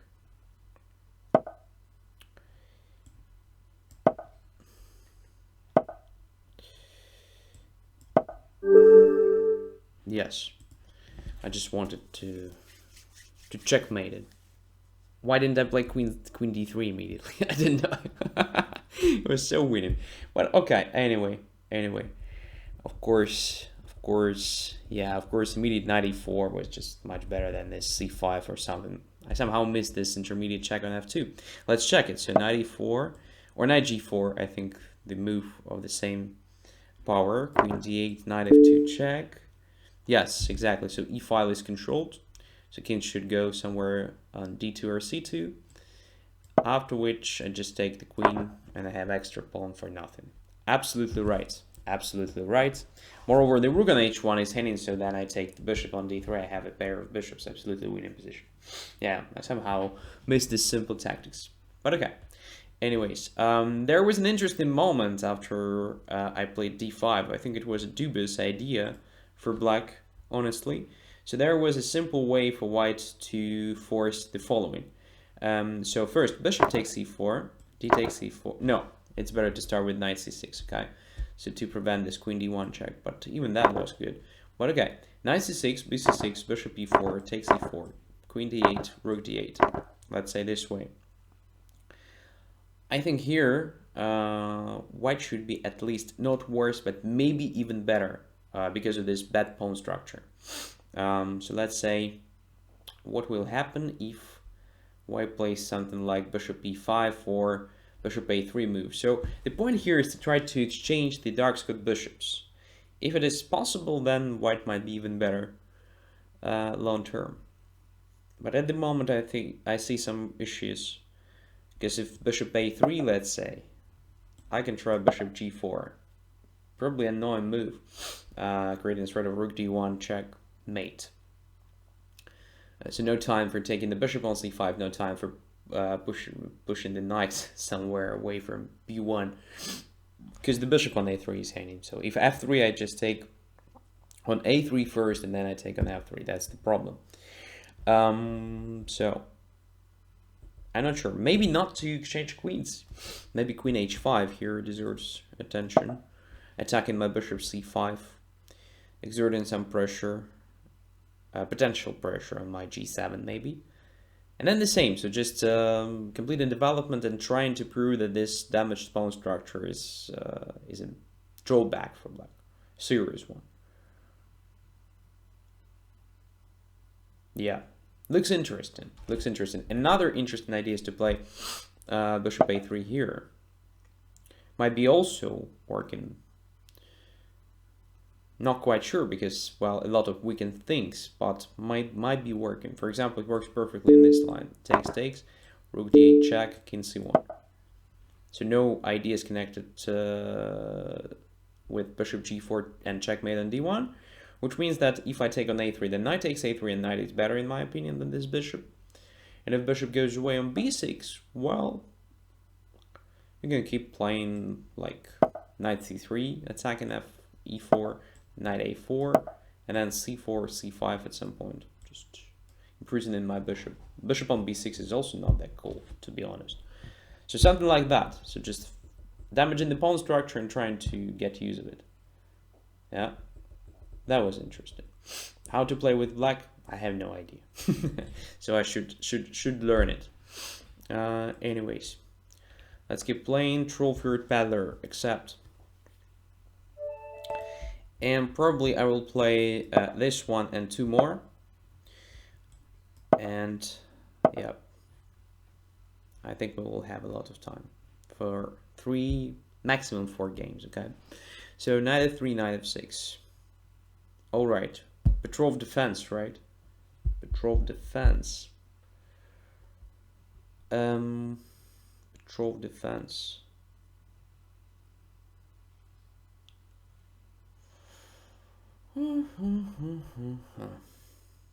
There are a lot of ways, of course, how to play against that. Let's try knight c3 and d4. So we have a transposition to Scotch for knights. No, it's bishop b4. Usually, yeah. Again, makes me feel embarrassed because I simply don't know how to react.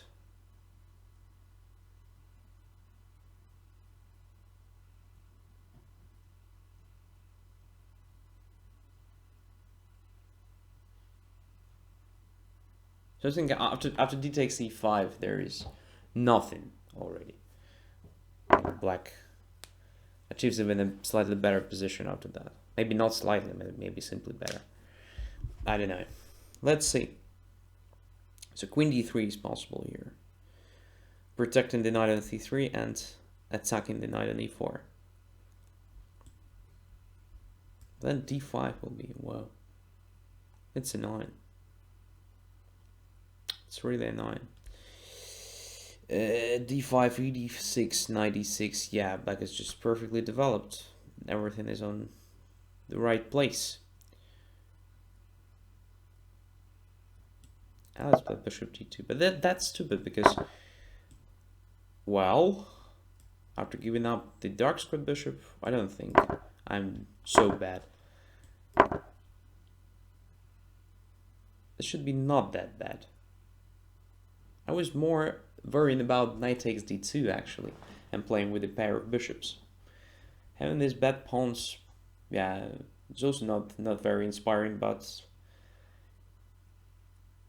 on my scale of difficulties, being a pair of bishops down, it's like much more annoying than having pawns like that. Maybe I'm wrong, because you never know.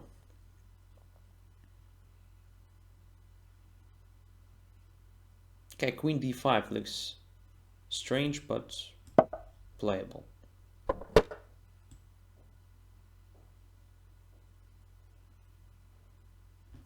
Now let's say... I'm not sure I'm in time to protect all my weaknesses. Let's try bishop b5.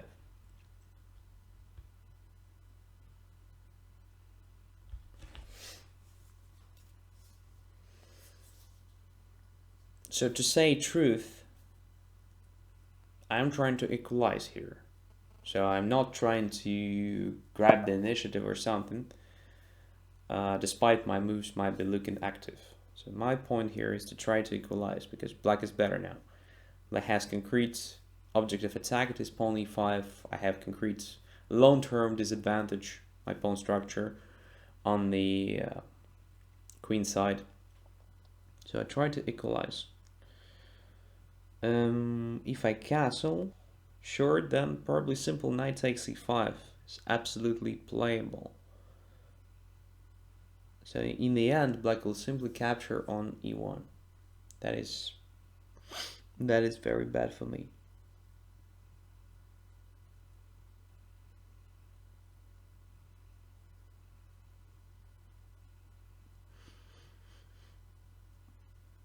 So maybe just a castle long instead. Yeah, it looks pretty much suicidal, but what can I do? So at very least I saved my pawn on e5, because without that pawn I'm just simply lost. Equalize in time, says Fuchsia. That is true, because I have less than 2 minutes already. Thanks a lot. Good advice. Okay.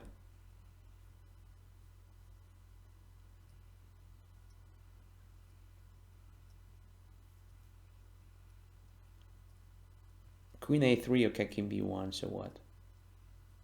It's just a pawn on c3, come on. It's nothing if compared to what could have happened if I lose the e5 pawn.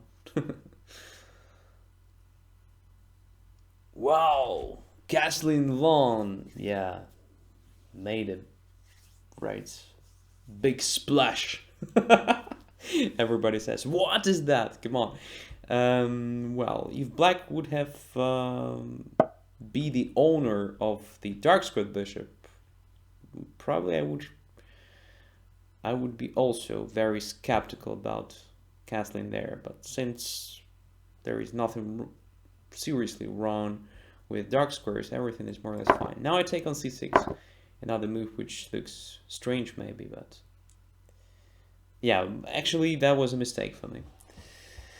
So I expected b takes c6 opening the b file, but d takes c6 came as a surprise. And now black is much better, for sure. But black was much better, so what to do?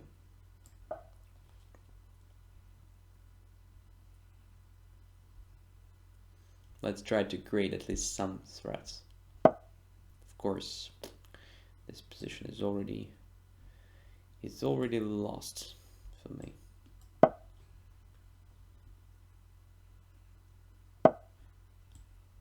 But still.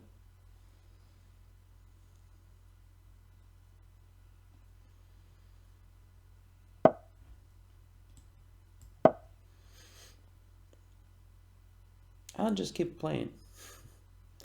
Maybe there will be a tiny chance for me to save the game. But of course, objectively speaking, it's very bad.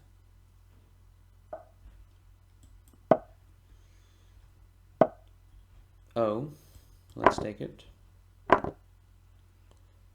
And knight e4. Well, I don't think my position is that bad anymore. So I'm quite okay. My queen on a5 is very good. We have just what we have.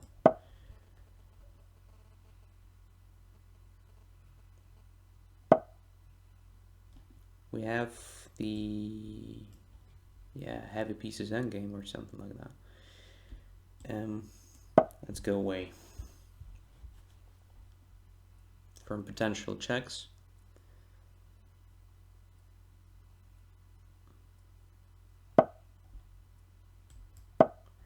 Doing quite okay already.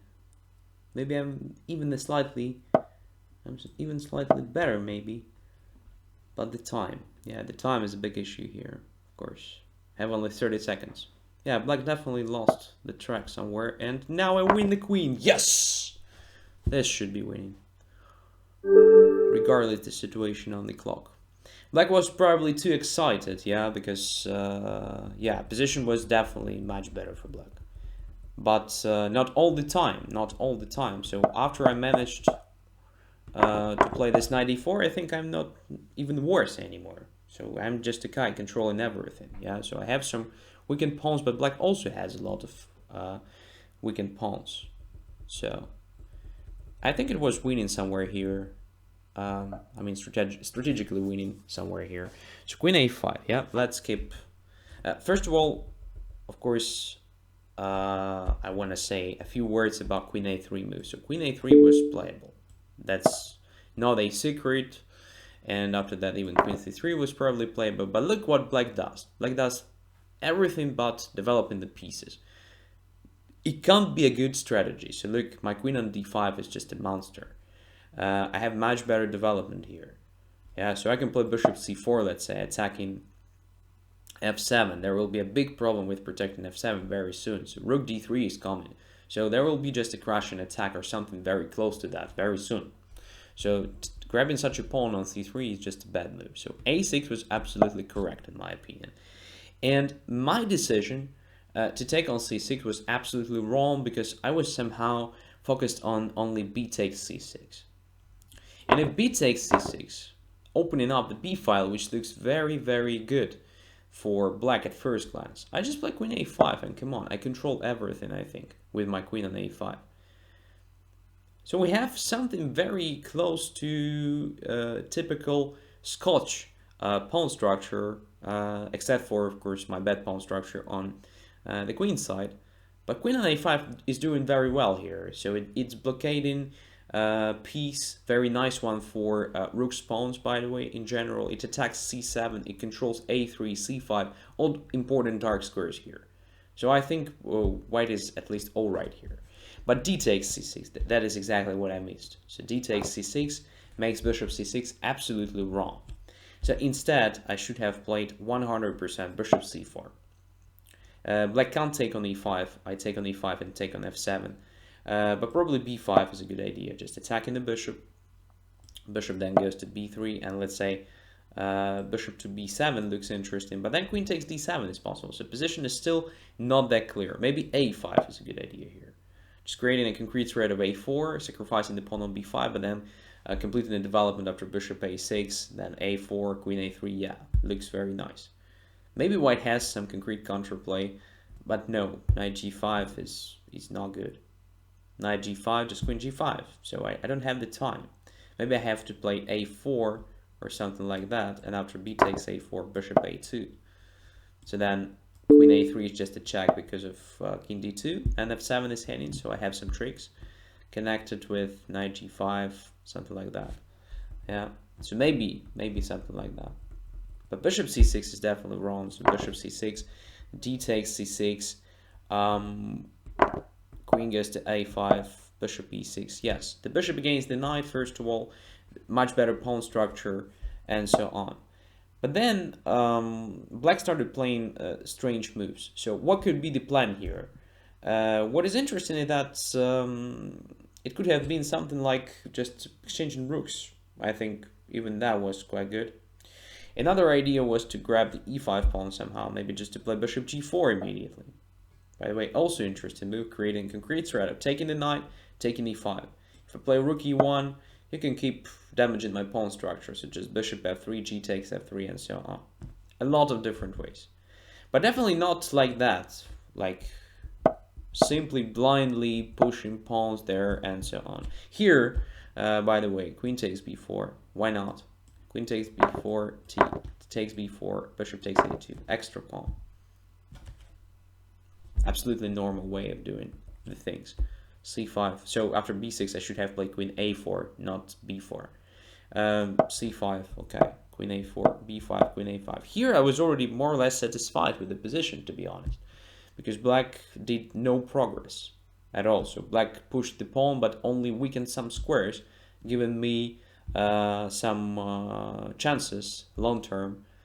And what is really cool, my queen on a5 looks very nice. So for many players here, I think it is like misplaced, but in fact it occupies the best possible position here. Because look at this position. There is no better square for the queen. So what I can attack here is only pawns like a6 and c7, and queen on a5 does exactly that. At the same time, just supporting my weakened pawns. So b4 takes knight e4. Here I was absolutely sure that I'm already doing well. So at least it is an equal position, and it should be an equal position, I guess. Rook d6 was of course a dubious decision because I'm not sure if I can afford it. So at very least, queen takes d6 was possible. So instead of rook d6, of course, it was better for me to try king b1, I think. Just a safe move, protecting a2, and already trying to grab this c5 pawn. So position should be equal. So here, at this point, I think black already lost the best chances to win the game. It was already okay for me. And the next was clear because black simply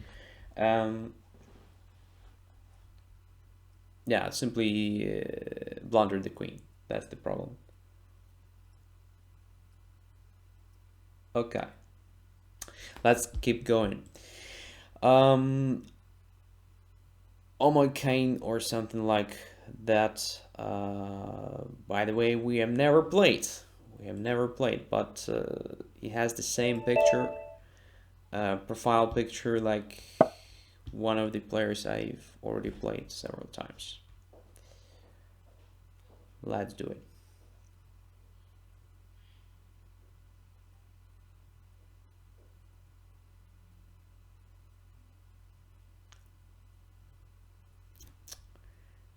Online? Oh no, we played once. Yep. We have played once.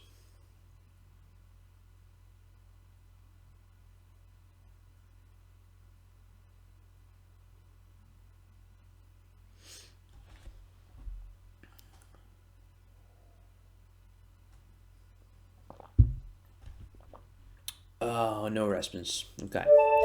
Let's abort it. And let's play Azure Mist. Accept.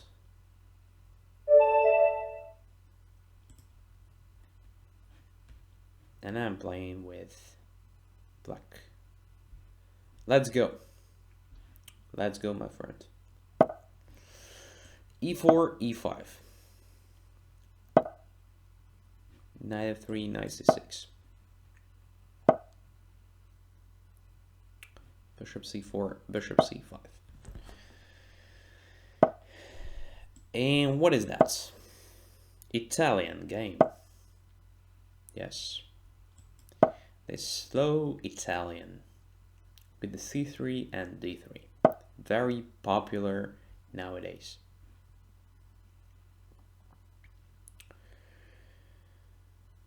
So,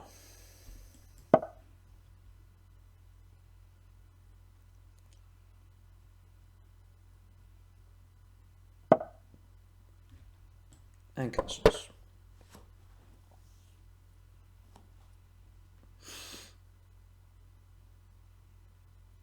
It is very close to Ruy Lopez, of course, but there are some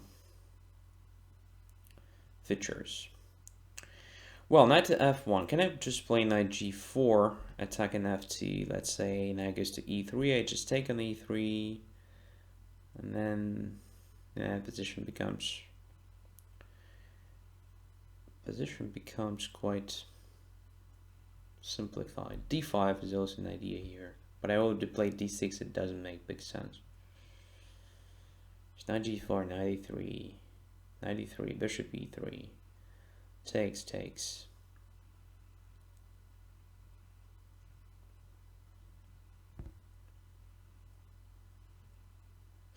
I think it's just okay for equality, but not more.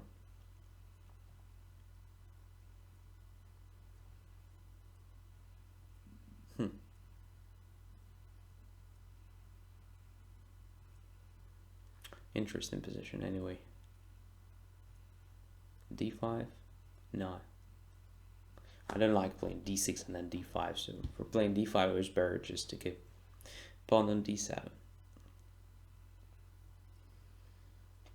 Okay, let's just stick to normal plans. Standard ones.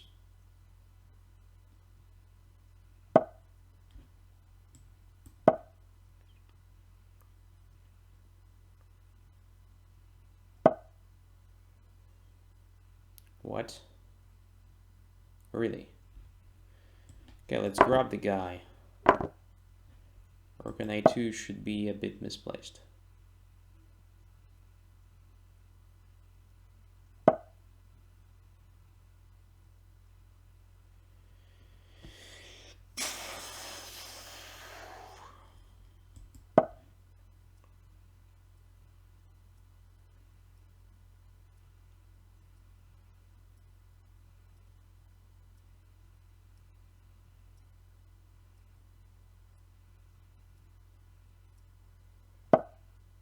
Oh no.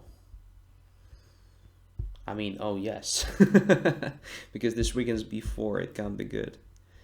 It can't be good for whites, for sure. Okay, let's do the following. So now I'll just put my knight on c5. In a couple of moves. Another knight is going to b4. And I will simply attack d3. That is my simple plan here, after c4. Okay.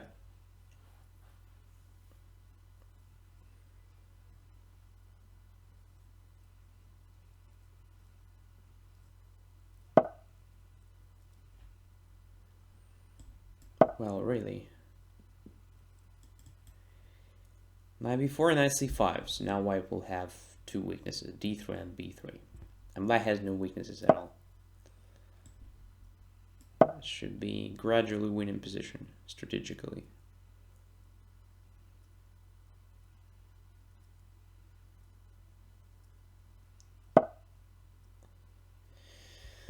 Okay, 91. Preparing what? Preparing f4. So yeah, let's prevent this f4 for some time.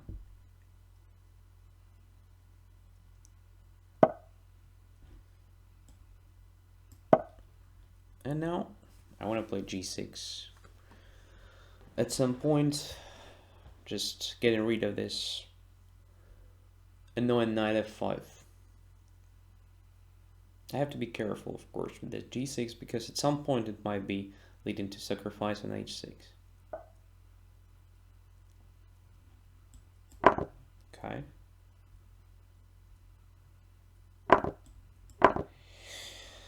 Oh, this drops the dark squared bishop. It's a serious mistake. Because without dark squared bishop, well, there is another issue. The weakness of dark squares all around the board. Maybe I missed something, I don't know. It looks like that.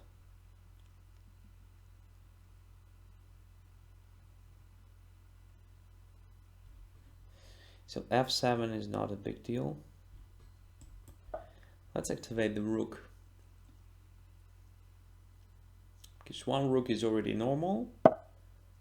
I can't improve the queen, I think, but this rook can be improved for sure. Easily. With this rook lift.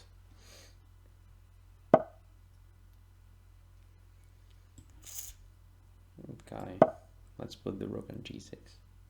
I control almost all the board at the moment. And only white has weaknesses, so.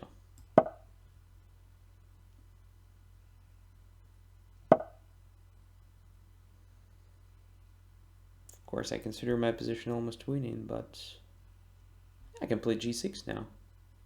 Can I? g6, knight h6, rook f4, knight f7, check. Go away with the king, knight e8, rook d8, I'm minor piece up, right? Now g6, rook takes h6, of course. Come on, what am I talking about? No, it's not that easy.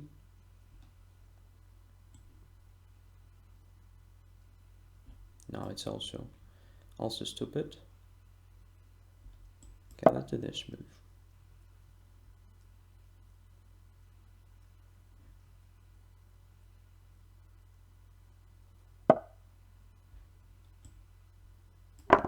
Yeah. It was a simple trick. So queen d7 looked like the move that only slightly improves my position, but in fact I wanted to do this. Yeah.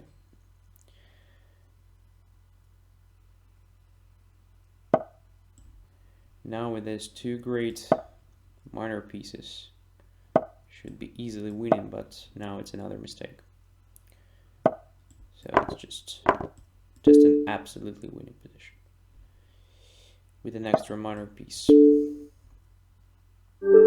Yeah, white collapsed here. Well, the first mistake was to play c4. So c4 is a great positional mistake, after which black is already better. Because your bishop on c1 is not better than mine on c5. Despite my bishop is limited with own pawns, well, I have more space, and this compensates this problem. c4 only creates a weakness on b4, a great spot for my knight. As you saw later in the game, I used this square easily. So one knight on b4, another one on c5. That is a great advantage already for black, to have these squares to occupy.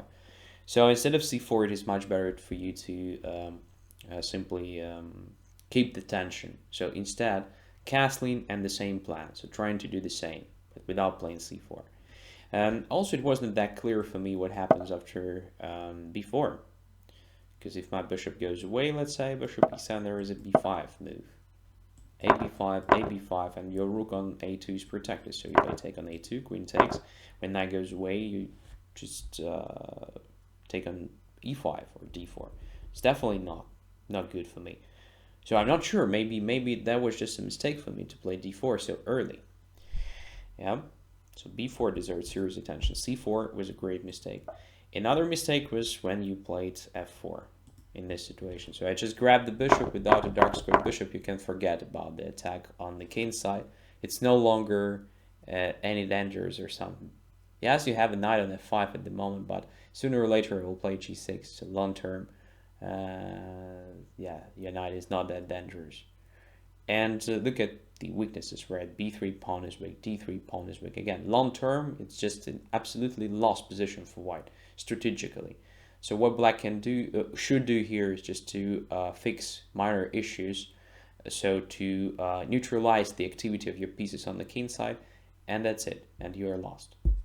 So it looks like very active and very good one, and maybe very promising. In fact, it is not. Yeah.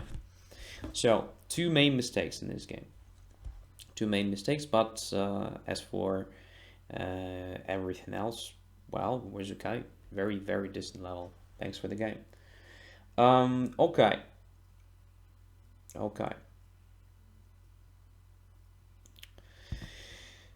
Let's play one more game, I think. And yeah. Who's there? The guy from Sweden. Yeah, we have never played. Let's do it. e4.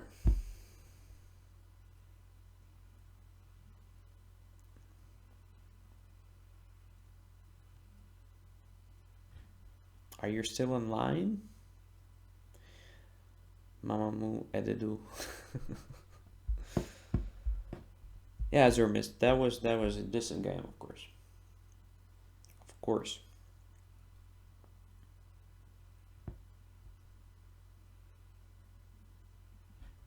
No response.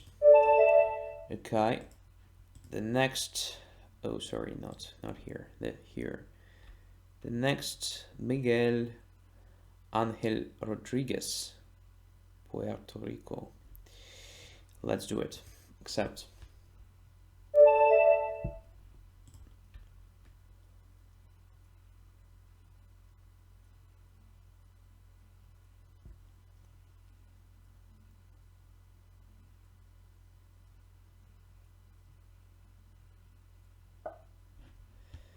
e4, e5.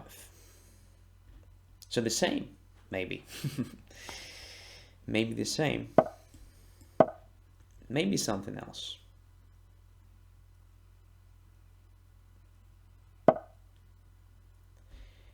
Ruy Lopez. Okay. I'm not against Ruy Lopez, of course.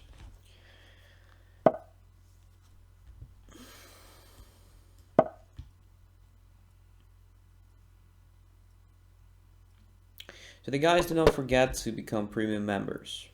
So in addition to the possibility of playing to good guys like me and great guys like Jan and Svidler, you will have the access to all the learning possibilities here in Chess24, which is just great.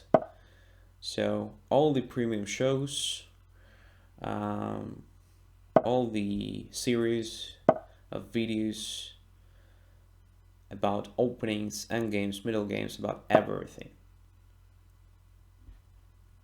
For just, yeah, very low yearly payment. Very low in a sense of what you achieve for this money. So believe me, it's literally nothing. To hesitate, yeah, so just pay this yearly, I don't know, I don't remember. It's like $10 per month or around $100 per year, yeah, and you achieve the access to everything. It's just fantastic in my opinion. Simply fantastic.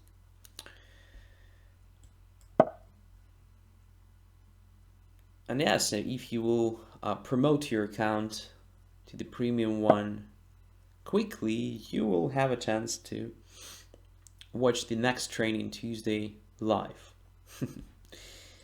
That was a good bonus.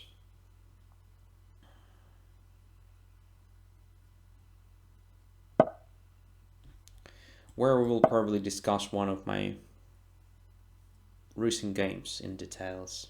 So I will share the way I thought.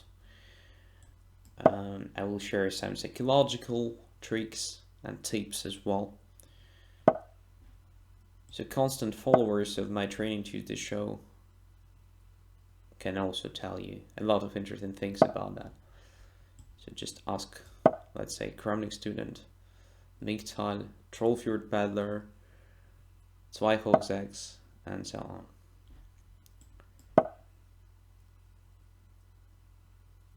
Don G says, best $99 I ever spent.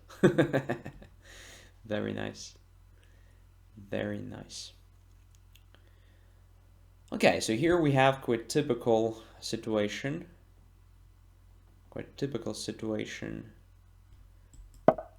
There are a lot of different ways for black to continue. One of them is just to try to expand on the queen side. I'm trying to do exactly that.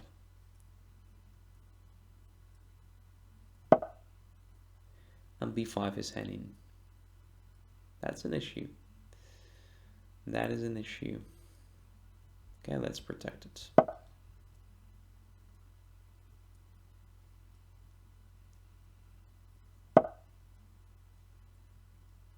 Queen to f1. A bit strange to me, but okay. Also playable move, why not?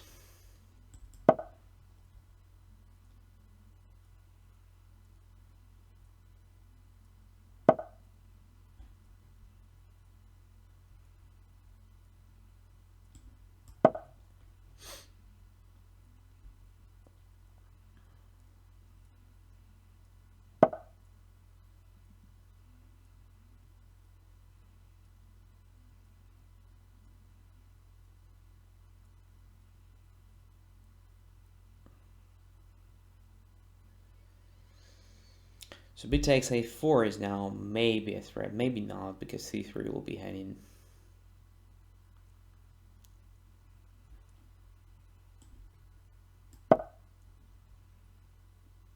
I have no idea what am I doing. I somehow lost my focus.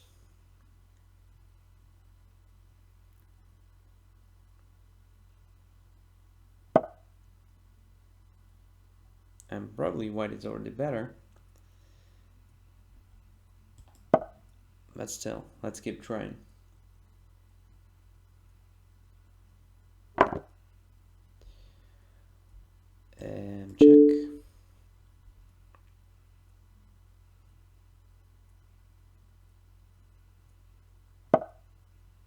Can I just play for a checkmate here? I mean, bishop e7, king g7, and so on. That is an interesting question, by the way. That is an interesting question. Let's try it. So at the moment I just sacrificed the pawn, only a pawn. Not a big problem.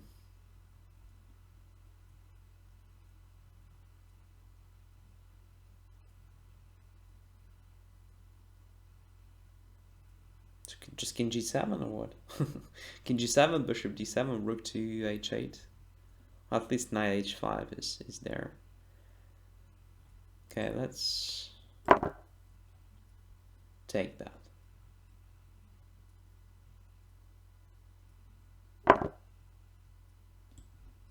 Knight takes d5.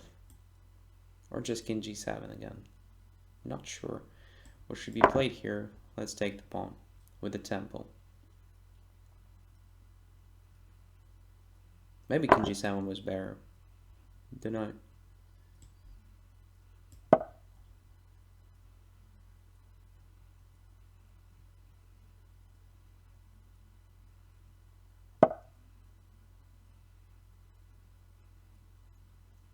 g4 is protected. What is the idea behind queen d7? Okay. Let's keep going.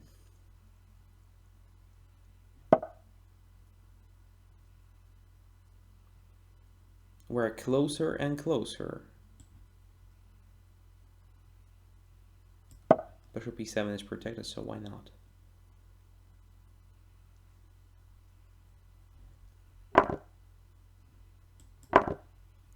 Where the knight goes? e2 simply. And then to g1. Yep.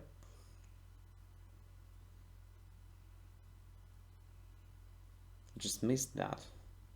Okay. Let's change the focus. For example, I can grab g4 pawn, right? Not really. Not immediately, so bishop on e7 is heading. Let's improve the bishop position. So bishop f6. Then, if I will be lucky enough, bishop e5. But come on, I have 30 seconds. I have to be much faster. What am I talking about? Oh, shit. I missed 96 check.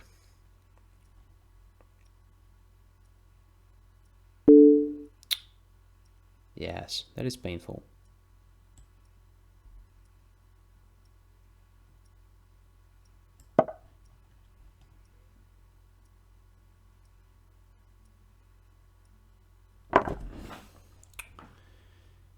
Oh my goodness.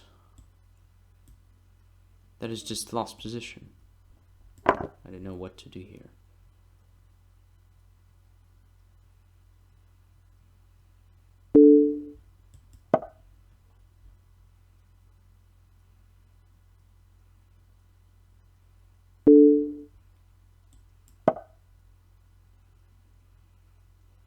Yeah, what a finish.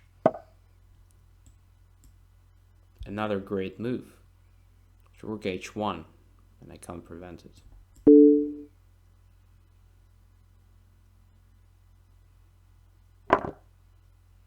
I can't prevent rook h1. It's lost. Well, I must say grandmaster level of play. Grandmaster level of play. Well, at least an international master level of play. Very nice one. In this concrete game. Was I so bad all the time? I don't know. Bishop f6. Knight f4. Yeah, great move since I can't take anything. Well, probably I could have captured on g4 here. Yes, definitely. So queen takes g4. Creating threat of rook h1. That's right. And controlling e6 square. Yeah. Controlling e6 square, creating sort of bishop takes c3 and so on. Yeah. Missed 96 completely. I was absolutely blind there, so. Yeah, very pity. So it looks like after queen g4 I'm fine. Despite being some material down, well, the activity of my pieces is quite good. So what to do? First of all, there is a threat of rook h1 checkmate, right? So white has to solve this problem. Now I guess to e2, I can play rook h1. I guess to g1. And then what? Not sure. Okay, so rook h1 is maybe not the best move. So maybe queen takes e4 simply. Yeah, queen takes e4 looks good. So I'm much more active than white, but white still has some material. Yeah. Very nice. Very nice. Goblin says it's hard to beat Stockfish. Do you have the evidence? Do you have the evidence that white played using the Stockfish? I say these things only if I have, 100% evidence. Because otherwise, you just suspect people of doing something they probably didn't do. It's not good. It's not good. And another, so no cheating involved here for sure. Again, I'm not sure. So only after some investigation you can say for sure. Yeah. It looks like a very decent game for white. So all this idea, in my opinion, with taking on g5 and then so on was not that great. For instance, here white could have played something like f3. Yeah, f3 just stops me from playing g4 because in this case f takes g4. And yes, I simply have this bad pawn on g5. A bad pawn structure because my bishop is now not very good. And so on. So the whole plan with the a5 is probably not the best one. For sure, it's better to play g6, bishop g7 as quick as possible. And so on. So, yeah. But the next, I thought like, okay, I have some initiative, and I certainly did. But then I missed something. Yeah, rook here takes. Everything looked just fine here. Yeah, but I should have captured on g4, 100%. I simply missed 96. Yeah. After I missed this 96, it's lost absolutely. So many different ways to win for white, and this one is just made in me. King e2 just brilliant. Yeah, rook h1. I can't prevent it. Yeah, for sure. Okay. Yeah. So as for cheating or not cheating, of course, I would recommend you guys just to say something like that only when you have the evidence, right? Otherwise, we should simply forget about accusing somebody of doing something. Just like in the real life, so it's not very good, right? When you say, okay, you did that, but how do you know? That's the other question, right? Which is very important. Evidence is needed, right? For now, I must say it was just a good game. Yeah, maybe white could have played better at some point to prevent black's initiative on the king side. But as for the very end, this sequence of moves like 96, queen f7, queen f3, and king e2, that was just brilliant. Congratulations. Okay, so see you next Tuesday during the Training Tuesday next episode. And for those who only follow me during Banter Blitz, I'll see you next week. Take care. Thanks a lot for being with me this time. I do hope there were no issues with the sound and the picture, just like 1 week ago. And have a nice weekend. Bye-bye.